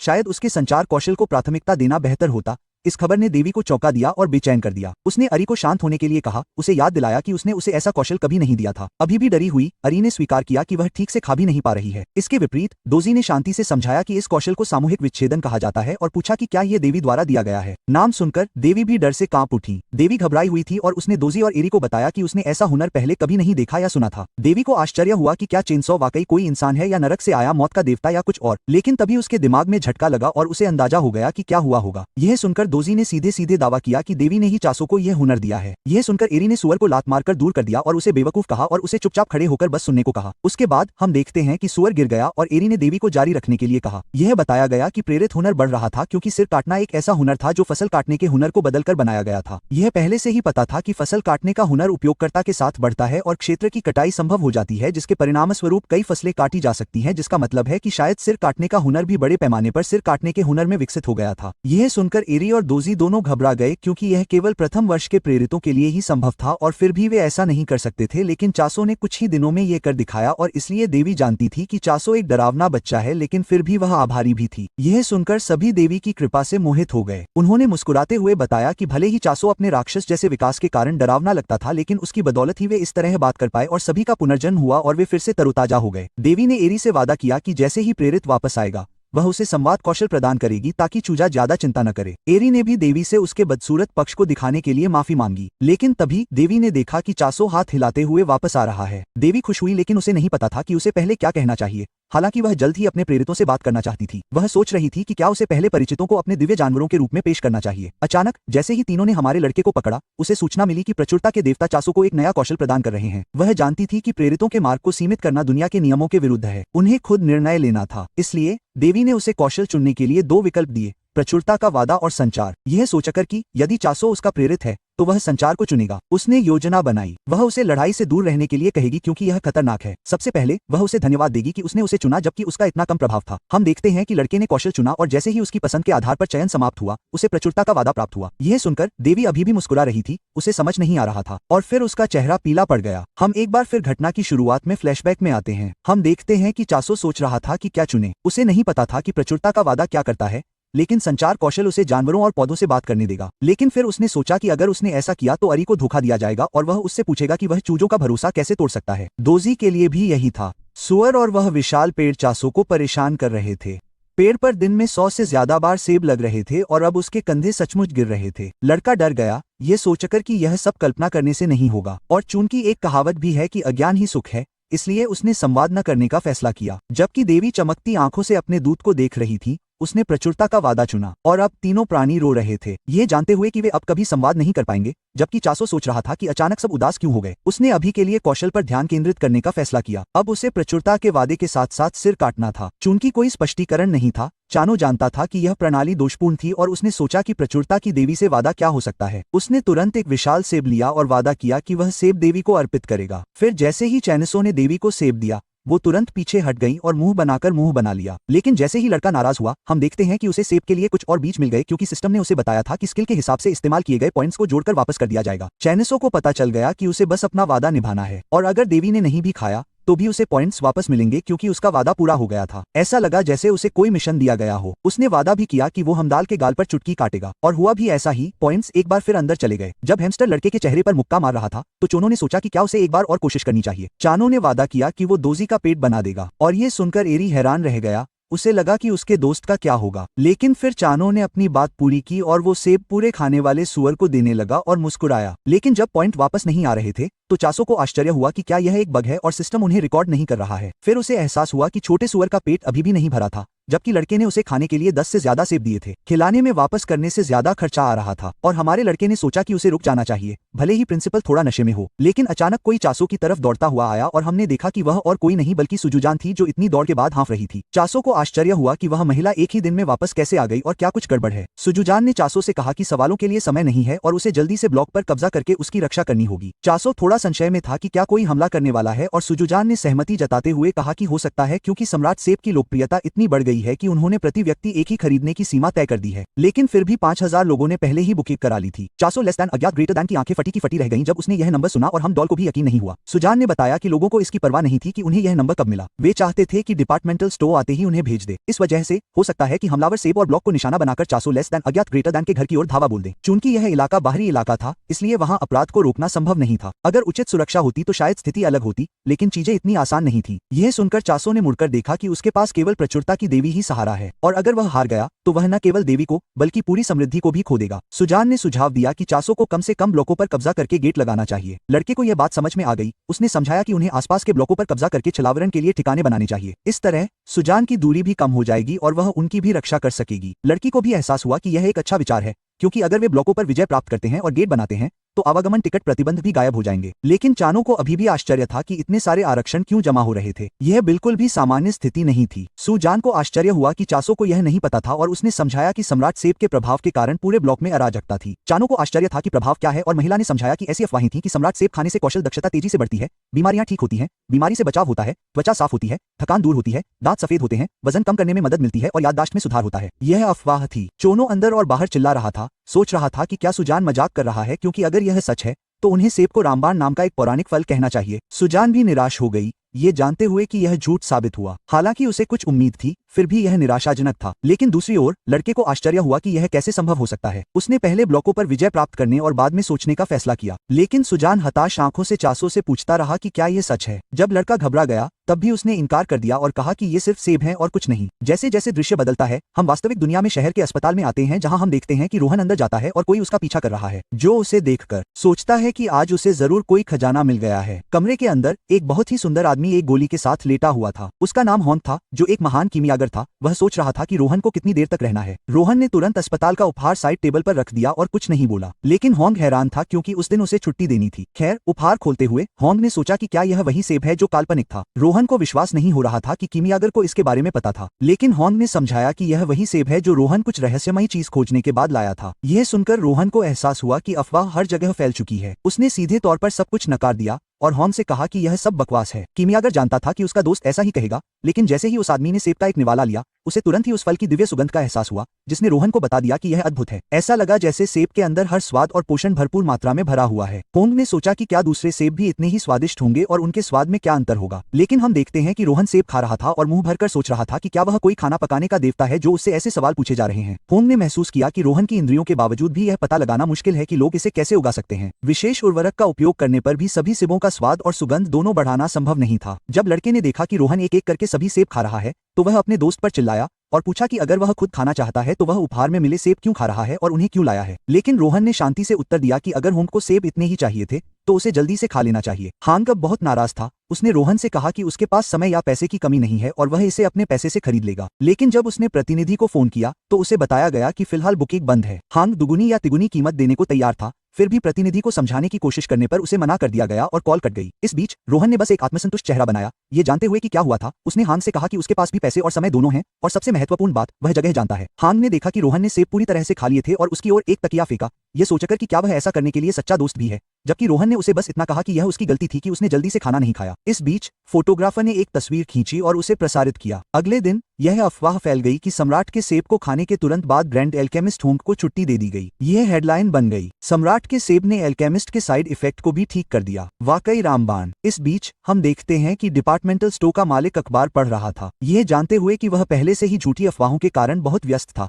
अब एक और उनके सामने आ गई थी। वह सोच रहा था कि क्या कोई उन पर मजाक कर रहा है, क्योंकि ये अफवाहें आग में घी का काम कर रही थी, जिससे सम्राट सेब रामबाण बन गया, जबकि ऐसा नहीं था। जैसे जैसे दृश्य बदलता है, हम प्रचुरता क्षेत्र के अंदर आते हैं, जहां चोनों ने देवी से कहा कि चूंकि उसे आसपास के ब्लॉकों पर दावा करने जाना है, इसलिए वह आज रात जा रहा है। यह सुनकर देवी ने तुरंत अपने हाथ में पकड़े हुए आलू को फेंक दिया। जैसे ही लड़का दोजी और अरी को देवी की रक्षा करने के लिए कह रहा था, वह पीला पड़ गई, ये सोचकर कि चासो सिर्फ एक नए कौशल के कारण जा रहा है, जो कि युद्ध कौशल भी नहीं है। देवी जानती थी कि उसे कुछ करना होगा, इसलिए उसने अपने लड़के के जूते पटकने शुरू कर दिए, ये कहते हुए कि वह न जाए क्योंकि यह खतरनाक है। लेकिन दूसरी ओर चासो हैरान था कि देवी ऐसा क्यों कर रही है। अचानक उसके दिमाग में कुछ आया और उसे लगा कि क्या आखिरकार कुछ करने का समय आ गया है। हैमस्टर उबले हुए आलू को देख रहा था, जबकि चासो को एहसास हुआ कि आलू और सेब तो बस कार्बोहाइड्रेट थे और बीज असल में पौधे से मिलने वाले प्रोटीन थे। अब असली प्रोटीन खाने का समय था, क्योंकि उसके पास जो था वो काफी नहीं था। चासो ने एरी और दोजी को देखा और सोचा कि इन प्यारे जानवरों के सामने मांस खाने की उसकी हिम्मत कभी नहीं हुई, लेकिन उसके पास कुछ बीफ था जो प्रोटीन के लिए काफी अच्छा था। चासो मुस्कुराया और स्टोरेज रूम की तरफ मुड़ गया और एरी और दोजी से कहा कि उन्हें समझना होगा, क्योंकि देवी चाहती हैं। वो स्टोरेज रैक के पास गया और खोजने लगा। आखिरकार उसका पूरा चेहरा चमक उठा जब उसे वो प्रीमियम बीफ मिल गया जो उसने पहले ऑर्डर किया था। चूंकि चोनों ने पहले कभी असली मांस नहीं देखा था, इसलिए लड़के के लिए सब कुछ रोमांचक था। उसे आश्चर्य हुआ कि क्या असली मांस ऐसा ही दिखता है, क्योंकि धरती पर केवल लैब में उगाया हुआ मांस मिलता है, और वो भी उसने केवल तस्वीरों में देखा था। तस्वीरों की तरह चखने से पहले ही उसके मुंह में पानी आ गया। उसने तुरंत ग्रिल चालू किया और मांस को भूनना शुरू कर दिया। चासो के खाना बनाते समय उसके चेहरे पर एक प्यारी सी मुस्कान थी और हैमस्टर उसकी खुशबू से लार टपकाता था। चासो जानता था कि प्राकृतिक मांस की खुशबू प्रयोगशाला में उगाए गए मांस से कहीं बेहतर होती है। यहाँ तक कि दोजी भी चासो की तरफ दौड़ता हुआ आया और सोचने लगा कि आखिर ऐसा क्या पक रहा है जिसकी खुशबू इतनी स्वादिष्ट है। लेकिन चासो ने तुरंत सुअर को नकार दिया और कहा कि यह देवी के लिए है। यह देखकर अरी देवी की तरफ मुड़ा और दोजी का अपमान करते हुए कहा कि अपने हिस्से का खाना खाने के बाद भी वह फिर से खाना बना रहा है। लेकिन जब अरी ने देवी को देखा तो वह डर गई, क्योंकि देवी के चेहरे पर अब एक खौफनाक भाव था। चूजे को लगा कि शायद खाना काफी नहीं है और वह चासो की तरफ दौड़ा और उसे बताने लगा कि देवी को अभी भी भूख लगी है और उसे जांच करनी चाहिए। चासो ने चूजे से कहा कि खाना लगभग तैयार है और बस कुछ सेकंड और लगेंगे। उसने तुरंत ताजा पका हुआ मांस उठाया और देवी को दे दिया और कहा कि वह ध्यान से खाए, क्योंकि यह बहुत गर्म है। लेकिन देवी इस बात से नाराज थी कि चासो उसकी बात नहीं सुन रहा था। उसने मांस पटक कर उसे खतरनाक जगह पर जाने से मना किया। उधर चासो सोच रहा था कि मांस खराब है या किसी और वजह से वह गुस्से में है, लेकिन मांस का स्वाद खराब नहीं था, क्योंकि उसने अभी अभी खरीदा था। जब उसने उसे चखा तो वह बहुत अच्छा था। फिर भी कुछ गड़बड़ महसूस हुई। जब चासो को एहसास हुआ कि मांस में सेब जैसा स्वाद नहीं था, तो वह दुखी हुआ। उसने सोचा कि शायद इसीलिए देवी ने मांस नहीं खाया और उससे नाराज हो गई। हम देखते हैं कि देवी रो रही हैं, जबकि चासो को दिल का दौरा पड़ रहा है, यह सोचकर कि उन्हें इसका स्वाद पसंद नहीं आया होगा। लेकिन देवी बस यही चाहती थी कि चासो किसी खतरनाक जगह पर न जाए। फिर चासो घुटनों के बल बैठ गया और देवी को देखकर मुस्कुराया और कहा कि वह निश्चित रूप से उसके लिए कुछ स्वादिष्ट मांस ढूंढेगा और उसे बस थोड़ा और इंतजार करना चाहिए। यह सुनकर सुअर और चूजा दोनों डर गए। उन्हें लगा कि क्या उनका समय आ गया है। जैसे जैसे दृश्य रात में बदलता है, आधी रात हो चुकी होती है। दोजी और एरी दोनों सो रहे थे और देवी के जागने पर उन्हें कुछ भयानक सपना आ रहा था। जब हैमस्टर खर्राटे ले रहा था, देवी उदास बैठी मांस के उस टुकड़े को देख रही थी जिसे उसने फेंक दिया था। दृश्य फिर से बदल जाता है। चासो ब्लॉक के किनारे पर था और जंगल और उसकी रक्षा करने वाली एक पतली रेखा को देख रहा था। उसे एहसास हुआ कि यह ब्लॉक की सीमा थी। रात का समय था और चांदनी में सब कुछ चमक रहा था। हालांकि दूर से यह अंतहीन लग रहा था, लेकिन एक जगह लहरदार थी और पास से सीमा साफ दिखाई दे रही थी। जैसे ही चासो सीमा पर पहुंचा, सिस्टम की एक सूचना आई जिसमें पूछा गया कि क्या वह ब्लॉक 35 और 10 में जाना चाहता है। आखिरकार चासो ने तय किया कि उसे जाना चाहिए और सिस्टम ने नए ब्लॉक के हिसाब से सब कुछ लोड करना शुरू कर दिया। यहाँ तक कि यह भी बताया गया कि हर दिन आधी रात को मूवमेंट टिकट रीसेट हो जाते हैं। चासो हैरान रह गया, ये जानकर कि सिस्टम ने उसे ब्लॉक पार करने पर भी सलाह दी थी। लेकिन जैसे ही उसने सीमा पार की, लालटेन टूट गई और लड़का घबरा गया, ये सोचकर कि इसे क्या हो गया। उसने जल्दी से उसे ठीक किया और इधर उधर देखा। उसे लगा कि वह जगह बहुत बड़े बड़े पेड़ों से भरी हुई है। ऐसा लग रहा था जैसे वह किसी जंगल में आ गया हो। चानो को पता था कि यह जगह उसके इलाके से बिल्कुल अलग है। जैसे ही वह आगे बढ़ा, उसने कुछ उड़ते हुए जीवों को देखा और चौंक गया। करीब से देखने पर उसे लगा कि वे लालटेन की रोशनी की ओर आकर्षित छोटी मक्खियों के झुंड थे। लेकिन करीब से देखने पर उसने पाया कि उनके नुकीले दांत और लाल आंखें थीं, जो अपने रास्ते में आने वाले किसी भी व्यक्ति को निगलने के लिए तैयार थीं। वे मच्छरों से भी बड़े थे और उन्हें हल्के में नहीं लिया जा सकता था। वह पूरी तेजी से भागा, अपनी नाप तौलकर, ये सोचकर कि इतने सारे कीड़े क्यों हैं। चूंकि वे बहुत छोटे थे, चासो को एहसास हुआ कि वह उनका सिर काट भी नहीं सकता था। उसके पास लड़ने का कोई मौका नहीं था, इसलिए वह तुरंत वापस मुड़ा, ये जानते हुए कि यही एकमात्र विकल्प था। लेकिन जैसे ही वह अपने इलाके की सीमा को छूने वाला था, उसने देखा कि उसमें से कई अमर राक्षस बाहर आ रहे थे। चासो को आश्चर्य हुआ कि वे दूसरे ब्लॉक के अंदर क्यों थे। पहले तो उसने सोचा कि शायद वे उसकी रक्षा करने आए हैं, ये सोचकर कि शायद अमर दानवों को यकीन है कि केवल वे ही उसे हरा सकते हैं और जो कोई भी कोशिश करेगा वे उससे लड़ेंगे। हालांकि चासो ने उन सभी को चकमा दिया और भाग गया। उसे एहसास हुआ कि उसकी कल्पनाएं निश्चित रूप से जंगली और बहुत आशावादी थी, लेकिन जैसे ही उसने मुड़कर देखा, उसने अमर दानवों को वास्तव में कीड़ों से लड़ते देखा। कीड़े केवल क्षेत्रीय आक्रमण के कारण राक्षसों पर ही हमला कर रहे थे। केंजो को एहसास नहीं हुआ कि यह उसका मौका है और उसने तुरंत सभी अमर दानवों पर तारांकन चिन्ह का उपयोग किया, ये जानते हुए कि पीछे हटने का समय आ गया है। तब भी जब राक्षसों ने उसे पकड़ने की कोशिश की, उसने बाधा को छुआ और देवी से वापस आने की कामना की। अपनी सफलता के लिए चासो प्रचुरता के क्षेत्र में वापस आ गया, ये जानते हुए कि यह बहुत करीब था। 1 सेकंड की देरी उसकी जान ले सकती थी। अचानक एक टिप सामने आई जिसने सब कुछ बदल दिया। इसमें कहा गया था कि विकसित राक्षसों को हराने से बोनस अंक मिलते हैं। चासो ने सोचा कि क्या उसकी परिकल्पना सही थी कि इन कीड़ों को हराने के बाद उसे मारे गए राक्षसों के लिए बोनस अंक मिलेंगे। अगर ऐसा है तो यह एक टोटल पॉइंट जैकपॉट था। वह जानता था कि इससे सब कुछ बदल जाएगा और चूंकि उसके नियमित खिलाड़ी भी लेवल अप कर रहे थे, तो वह नाराज भी नहीं हो सकता था। उन्हें हराने पर उसे बहुत सारे पॉइंट और बोनस मिल रहे थे। लड़का अपने भरोसेमंद हथियार के साथ खुश था। दृश्य वास्तविकता में बदल जाता है जहाँ स्टोर मैनेजर गुस्से में है क्योंकि शिकायत कॉल उसे पागल कर रहे थे। यहाँ तक कि सुजन भी डरा हुआ था, सोच रहा था कि कब समस्या का समाधान होगा। सम्राट सेब की अफवाहें नियंत्रण से बाहर हो रही थी। हालांकि यह अच्छी मार्केटिंग थी, लेकिन वे अफवाह को और फैलने नहीं दे सकते थे। विभागीय प्रमुख ने तुरंत सुजन को बताया कि कोई भी सम्राट सेब के बारे में एक शब्द नहीं बोलेगा। कोई साक्षात्कार नहीं, कोई सवाल नहीं, कुछ भी नहीं। सेब के बारे में हर सवाल का जवाब पूरी तरह से चुप्पी से दिया जाएगा। सुजन को आश्चर्य हुआ कि क्या वे ऐसा कर भी सकते हैं क्योंकि इससे बाद में हंगामा मच जाएगा। लेकिन स्टोरहेड ने दृढ़ता से कहा कि वे एक शब्द भी नहीं बोलेंगे, चाहे उनके गले पर चाकू ही क्यों न हो। जब उन्होंने समझाया कि पत्रकारों को सबक सीखने की जरूरत है, तो सुजन ने देखा कि उसके पीछे कोई है और वह पीला पड़ गया। स्टोरहेड को बोलने से रोकने की कोशिश कर रहा था। उसने पूछा कि क्या वह सचमुच चुप रहने को लेकर गंभीर है, चाहे कोई उसके गले पर छुरी भी क्यों न रख दे। सुजुन के व्यवहार से विभागाध्यक्ष हैरान रह गए। उन्हें लगा कि वह बचकानापन कर रही है और यह कैसा बेवकूफी भरा सवाल पूछ रही है। लेकिन फिर उन्हें एहसास हुआ कि कोई सचमुच उनके पीछे था और उन्हें बताना चाहता था कि वह गलत है। फिर पीछे खड़ा आदमी बोला और स्टो के मुखिया को चौंकाने के लिए माफी मांगते हुए कहा कि वह बस एक अभिवादन था। वह लोहान खुद डिपार्टमेंट स्टो में आया था। उसे देखकर दोनों घबरा गए क्योंकि लोहान तलवार चलाने में माहिर था। स्टो के मुखिया को आश्चर्य हुआ कि क्या ये धमकी नहीं बल्कि अभिवादन था और वह बिना किसी को बताए ऑफिस के अंदर कैसे आ गया। उस आदमी ने तुरंत लोहान से पूछा कि उनका उनसे क्या काम है और मेज पर हाथ पटकते हुए कहा कि जब उसने उनके अध्यक्ष से बात की थी तब भी अध्यक्ष चुप रहे थे, इसलिए अब उसे उम्मीद थी कि स्टो के मुखिया का व्यवहार पहले जैसा नहीं होगा। उसने जानना चाहा कि सम्राट लेस दैन अज्ञात ग्रेटर दैन का सेब उत्पादक वास्तव में कौन है और वह कहाँ रहता है। Ryuo immediately runs behind Hasujin, telling her to explain things to the scary Rohan. Hasujin is shocked that Ryuo is hiding behind her when he is the senior and should be the one explaining things. Ryuo frantically tells Hasujin that he never thought Rohan would bring a real sword to a civilized talk. Hasujin is ultimately disappointed and she finally understands the saying that bosses are trash. Even though she is scared, Hasujin stands her ground, telling Rohan that the company doesn't joke with their clients' information. The moment Rohan hears this, he pulls out his sword and the two almost faint from fear. Surprisingly, Rohan drops the sword on the floor instead of ripping them apart with it. Rohan then tells the two that he doesn't need them because he is just going to find the farmer by instinct. After saying this, he turns around to leave, shocking Ryuo and Hasujin. Hasujin has no idea what is happening, and he asks Ryuo what the dude meant by instinct. Ryuo reveals that swordmasters usually have instincts that are far better than those of a regular person. He tells Hasujin that he once heard that Rohan solved many problems in the past, using his instinct only. Hasujin is blown away by this, leaving her to wonder if what Rohan just said is possible. 2 days later, Chansu was waiting for the arrival of Rohan because Hasujin had already gave him the heads up. He wonders why Rohan has not shown up at his doorstep even after 2 days. Suddenly, he gets the notification that someone has entered the block. Without a doubt, he figures out that it has to be Rohan. He stands by the door, waiting for him to enter any minute, but to his surprise, no one enters. He assumes that there is a glitch in the system since all visitors are expected to enter through the gate. He checks through the system again, and he figures out that it is not a glitch. He decides to check out the surroundings just in case, and suddenly he is hit with a big surprise. Chansu watches as Rohan tears down a section of the barrier with nothing but his sword.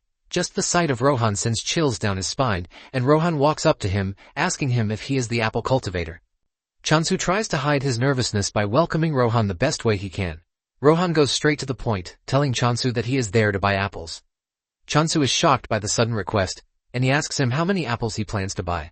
Rohan says he would like 100 apples, but if he can get 200, he doesn't mind. This shocks Chansu and he screams out, telling Rohan that what he just requested is practically impossible. Chansu mentions that the limit to apples that he can sell is 50. Without arguing, Rohan says he is fine with 50 apples. Chansu then asks him what price he is willing to offer for the apples, and Rohan says 200,000 gold each. This shocks Chansu, who tells Rohan that they don't offer packaging like the stores, but Rohan doesn't mind one bit. Chansu also asks him if he is aware that he just mentioned the department store pricing, and Rohan assures him that he is aware. The amount of money Rohan is offering is so crazy that Chansu is already thinking of selling more for him. Chansu then takes Rohan to the apple tree, and Rohan is already salivating from the delicious apple he is about to eat. Chansu walks up to the tree, and he activates the Blessing of Abundance skill. Without delay, several apples pop out on the tree, and Chansu whips out his sickle, telling Rohan to give him a moment while he harvests the apples. However, Rohan tells him that there is no need for this. He brings out his sword, and in seconds he cuts down all the apples, leaving Chansu in a state of horror. He doesn't want to believe his eyes, and he just assumes that what just happened is nothing but a bug. After concluding the deal, Rohan sends Chansu the agreed-upon money, and he assures him that he will be visiting again next time. Just as Rohan is about to leave, Chansu stops him. Chansu figures out that Rohan might be a big help to him concerning the new block. Chansu then asks Rohan if he is interested in other crops because he just grew them, and he is pretty sure that Rohan is going to love it. With a straight face, Rohan asks him what kind of crops he's talking about, and Chansu says potatoes. He has not even finished saying this when Rohan says he is not interested. Chansu pushes further, saying he has sweet potatoes and beans, but Rohan's answer remains the same. After denying all of his requests, Rohan says he is going to leave. Realizing that Rohan is integral to his plan, Chansu makes a desperate move to tell Rohan that he is going to give him more apples than what they agreed upon. Chansu can sense that Rohan is not a bad person, even if he appears to be strange and wild. Chansu then tells Rohan that he needs to take over another block if he is going to continue with the steady supply of apples. To do this, he tells Rohan that he is going to need his help, and in return, he will pay him with apples. Chansu is wondering if his plan will work when Rohan walks up to him, telling him that he has agreed to the offer. Without wasting time, Rohan heads to the new block, with Chansu running after him just to keep up. Chansu is surprised that Rohan is heading to the block immediately, and he starts wondering just how strong the dude can be. Chansu notices that the ground is wet with a strange liquid, which is very different from his own block. Chansu is staring at his dirty shoes when a monster appears behind him. Before the monster can make a meal of him, Rohan drags him off, telling him to stay behind him because hanging around is dangerous. Chansu cannot believe that Rohan is using the word dangerous, when he is the one who is the dangerous one. Chansu is surprised that he almost got eaten by a monster disguised as a plant. Chansu then tells Rohan that he doesn't need to do too much, since he will be the one managing the block in the end. Chansu wants to get rid of the monsters by himself. He activates decapitation, and he starts cutting down the monsters like they are nothing. After he is done, he activates the Blessing of Abundance. Meanwhile, Hasujin has entered the block, and she is moving around when she hears Chansu call her name. She looks down to check on Chansu with a bright smile on his face, but the smile disappears when he sees Rohan with Chansu, working on a plant. Hasujin rushes down to ask Chansu what is happening, and Chansu says that since he is planning on taking on the surrounding blocks, he decided to plant his foot in the area. Hasujin screams at him that she doesn't care about what he is doing, but she is more interested in why Rohan is with him. Chansu then explains his current predicament to her. Apparently, when they first arrived on the land, Rohan tells Chansu that he would like to taste the apples grown on the new land. Chansu nervously tells Rohan that there is no land there because it is all filled with puddles. The moment Rohan hears this, he whips out his sword and swings it really hard to clear a large portion of the land. He clears the grass, turning it into a space where Chansu can plant seeds. Chansu is gripped with shock when he sees this, and he wastes no time planting the seed. He then casts the Blessing of Abundance on it, and this is what they were doing when Hasujin showed up. The seed that Chansu just planted has grown into a big apple tree with bright leaves. Hasujin is surprised, but she mentions that the apple smells really weird. And Chansu agrees with her. He says this is because of the environment. Apparently, the apples have double the aroma and flavor, and depending on the point of infusion, the taste changes. Chansu then confesses that he is still experimenting with it. Chansu plucks one of the apples and hands it over to Hasujin, asking her if she is willing to have a taste, but the girl refuses, saying she will pass. Hasujin then spots the plant monsters on the ground, and she calls them ostrich tails. Chansu is surprised because this is the first time he will hear of it. Basically, the monster takes a liking to an ostrich's habits, and it is said to be active only at night, which makes it extremely hard to catch. Hasujin checks out the monster and she confesses that the conditions look really great. He takes some of its blood into a test tube and then asks Chansu if he was the one who hunted the ostrich tails. Chansu replies that it was all him, assuring Hasujin that Rohan wasn't involved. Chansu asks Hasujin if there is a problem with this, and Hasujin suddenly grabs him, asking him if he is willing to sell them. Apparently, the ostrich tails are said to sell for a high price. Scared of the zombie-like lady, Chansu agrees that he is going to sell them. Haesujin raises her hand in the sky, celebrating like she just won the lottery. Haesujin stares at Chansu like he is the most handsome man on the planet. Haesujin can't wrap her head around the fact that Chansu is skilled in both farming and combat. In addition to this, he even has a swordmaster by his side. Haesujin cannot hide the fact that meeting Chansu is a blessing to her. Haesujin is dreaming about several products that she might still get the opportunity to sell when Chansu calls her name. Haesujin is pissed that he ruined her imagination, and she asks him if he wants anything from her. Chansu reminds her that he ordered some things, and Haesujin looks into the bag to start bringing out all the things that Chansu ordered, like pest control plant seeds. There is also a building construction kit with her. In no time, Chansu builds a portable home for adventurers, and he also plants the pest-repelling seeds in the area. This leaves Haesujin shocked because she didn't know that Chansu has the ability to also grow plants in a short duration of time. Haesujin continues wondering just what kind of person Chansu is. Soon afterward, he purchases the new block, leaving the goddess and her retainer rejoicing like babies. Chansu is also happy because he has finally become a landowner. Apparently, a single block usually consists of 100 ownership units, and once all are acquired, the faction gains possession. Chansu is exceptionally happy because back on Earth, he could barely acquire a single room. In addition to this, purchasing the land comes with a bunch of new features, and the most important one is the block's trait assignment feature. Chansu gets a tip from the system, telling him that the traits assignable to a block depend on the apostle's god or the block's nature. Chansu is happy to hear this because the feature fits perfectly with the goddess's nature. The system asks him to choose a trait to assign to the block, and his options are growth and death. Since growth sounds better than death, he thinks of choosing growth. In addition, he believes that this will help with the goddess's growth too. Chansu applies the growth trait, but things don't look entirely different from what they look like. Chansu concludes that there is no notable difference because it is still on stage 1. He checks out the status window to see that the growth trait affects basically everything. Chansu is smiling until he realizes that there is an option for spawned monster growth there. Chansu almost faints from the fear creeping through his body when he sees this. This basically means the trait has its bad and good attributes. One of the bad attributes is that the undead monsters have partaken in it too. Even though they have grown, Chansu is relieved that they are still manageable.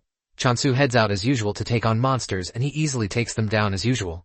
He is glad because the undead monsters growing stronger also means more points for him. Suddenly, Rohan appears behind him, shocking him because he didn't even sense his presence. Chansu figures out that Rohan has come to see him because his apple is already finished. Rohan wonders what Chansu meant by already, and Chansu reminds him that it has not even been a week since he got the last batch. Chansu concludes that Rohan is just going to die from eating too many apples. Chansu then asks him how many apples he needs, and he replies that he wants 120, but if he can get more, he won't mind. Chansu then tells Rohan that he would have to adjust the flavor because of the change in environment. He says Rohan will taste one for free. Unknown to Chansu, the goddess and her retainers are gathered under the apple tree. He is shocked when he gets there to find them playing around. The group almost sinks into the ground when they spot Rohan, since he looks pretty dangerous. Suddenly, Rohan swings his sword, and Chansu believes that he is aiming for the group.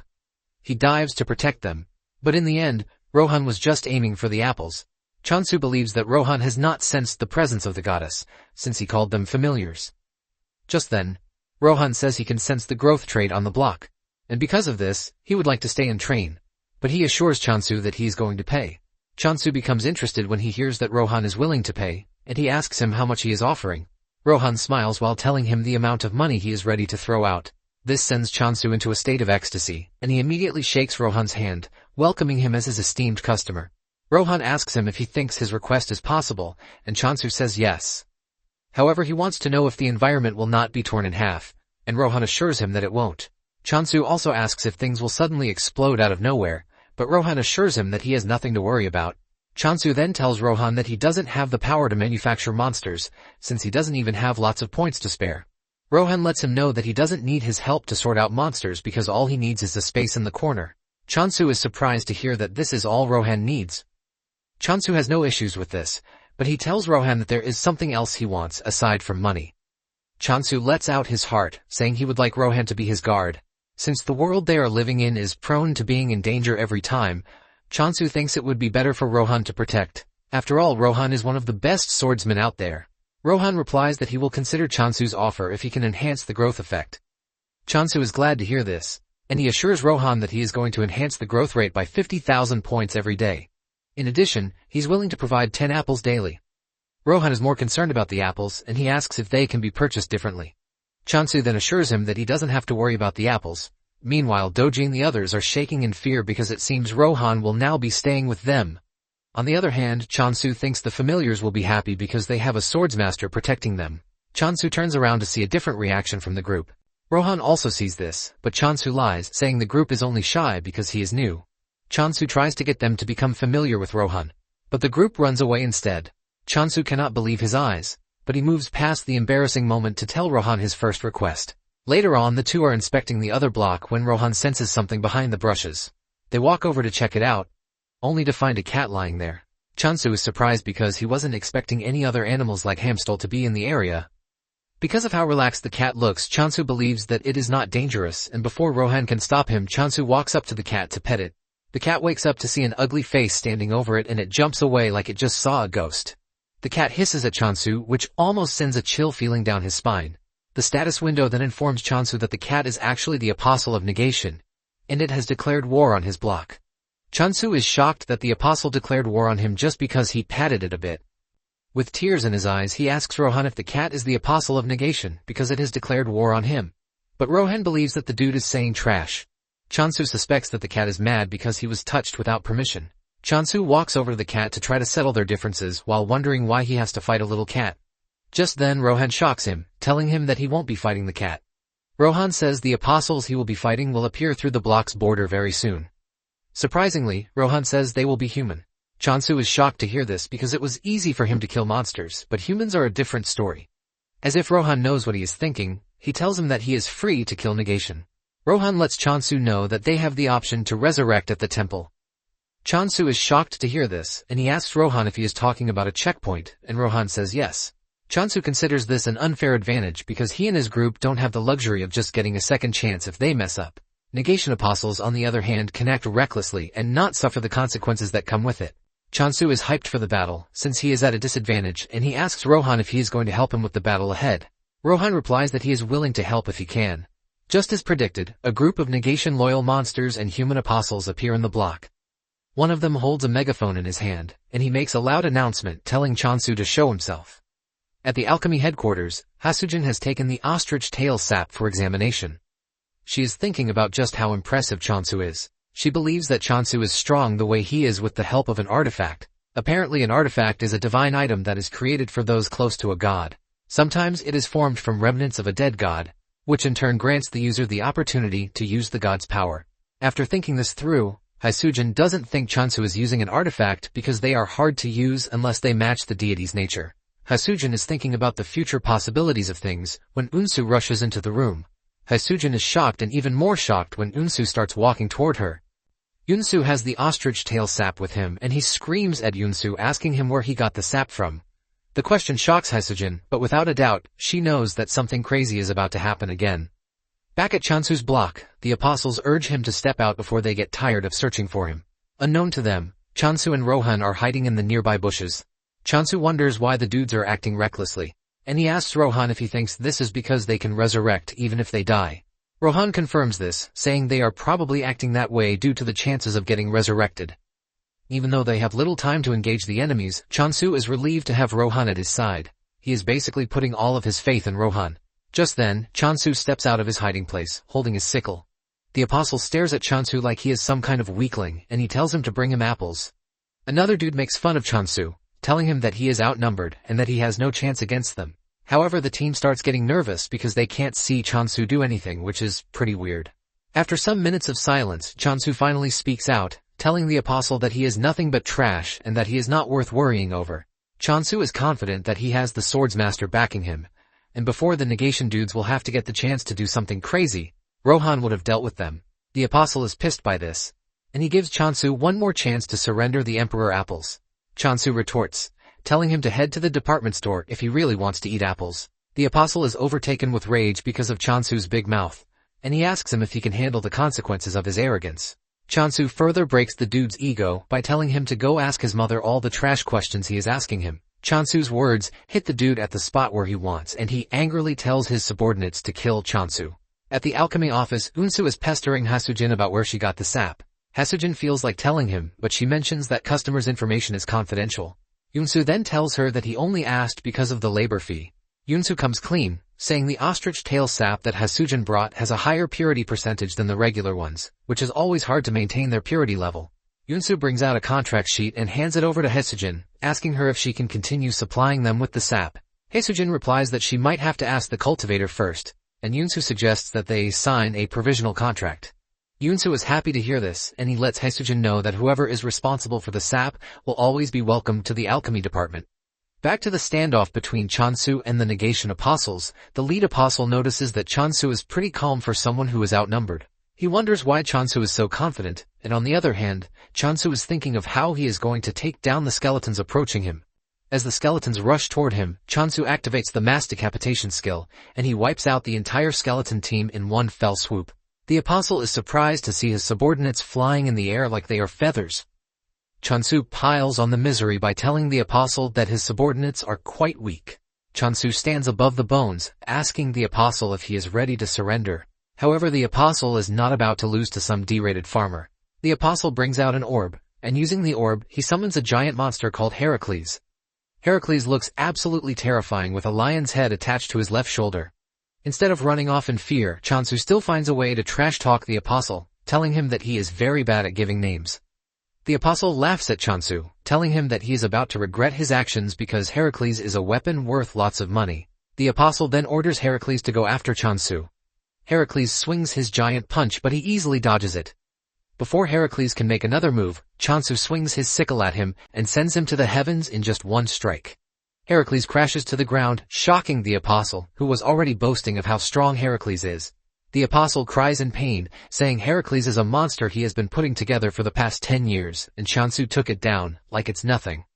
The apostle then turns to his subordinate, Soye, a fourth-generation apostle, to scold her for not joining the fight. Soye reminds the dude that he was the one who confidently went after Chansu, and she doesn't see any reason why he should complain after getting whooped by a farmer. Soye tells the dude that she's willing to get her hands dirty, but she will be getting extra fees. After all, her role was to guide the way, and nothing else. Chansu is smiling and getting excited about the whole thing, until Soye turns her gaze at him, and her eyes turn red. This is when a tip comes in, telling Chansu that Soye uses the skill called Negation of Life, which places a curse on the target. The system doesn't sugarcoat how dangerous the skill is, and before Chansu knows it, he has fallen under Soye's skill. The annoying dude starts laughing when he realizes Chansu has fallen for Soye's trap. He tells Chansu that he is about to witness what happens when someone crosses the negation. Soye screams at the dude, telling him not to forget the real reason why they came in the first place. The dude quickly gets a move on to try and find the apple tree, but he promises to get revenge for his broken creation later. As he dashes through the woods, he can smell the apples in the air, and he figures out that it is just a matter of time before he gets there. Suddenly he notices a faint movement behind him, but when he turns around, he sees no one. He is left in confusion as he doesn't know where the person is. Suddenly, Rohan appears above him, and thanks to Rohan being a popular swordmaster, the dude recognizes him. However, this doesn't do him much help as Rohan cuts him down. Meanwhile, Chansu suddenly opens his eyes to find himself back on Earth. The last thing he remembered was fighting the negation, but he had suddenly appeared somewhere else. He realizes that things appear to be totally different from what he knows. Just then, he hears his parents call his name from behind. He turns around to see that his parents are actually standing there, and his face lights up in joy as he rushes toward them. He jumps into their arms and hugs them tightly, as tears roll down his face. Chansu cries out loudly, asking the two where they have been so far, and he begs them not to go anywhere again. Suddenly, his biggest fear starts to take place in front of him again. His parents push him aside and they walk away, as he screams, begging them not to leave. Chansu screams out in pain, but suddenly, Rohan pulls him out of the weird dream he is having. He tells him that he is suffering from Soye's trick, and what he saw wasn't real. Rohan had hit Soye on the arm while trying to rescue Chansu, and she couldn't believe that Rohan was in a place like this. Soye crashes to her knees, and Chansu angrily goes after her with his sickle, ready to punish her for making him cry. However, Rohan gets to Soye before him, and he cuts her down. Soye gets buried by the swampy water, and Rohan apologizes for butting in unnecessarily. However, Chansu is not pissed about this, but he is even thankful. Chansu then suggests that they go back to base while they come back to clean up the mess. Rohan asks him what his future plan is, and he reveals that his plan is to become the world's strongest force. However, the first thing that they are going to do is to take over every surrounding block. He asks Rohan if he can keep helping with this, and Rohan assures him that he has no reason to deny as long as he pays him with apples. Chonsu then assures Rohan that he is going to pay him with as many apples as he wants.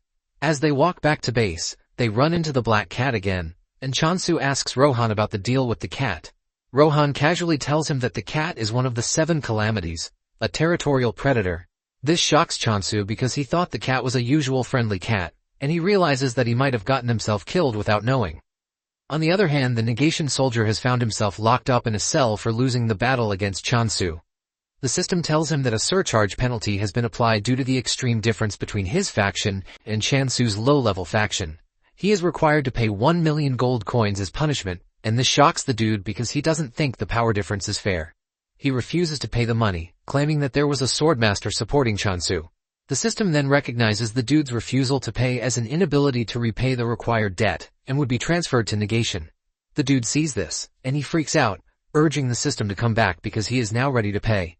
Just then, he is dragged out of his cell by the undead monsters, and to make his situation worse, a scary negation apostle, Danha, shows up. She tells the dude to carefully explain what happened if he doesn't want to suffer a fate worse than death. The dude tells Danha that he found the cultivation site for the Emperor's apple.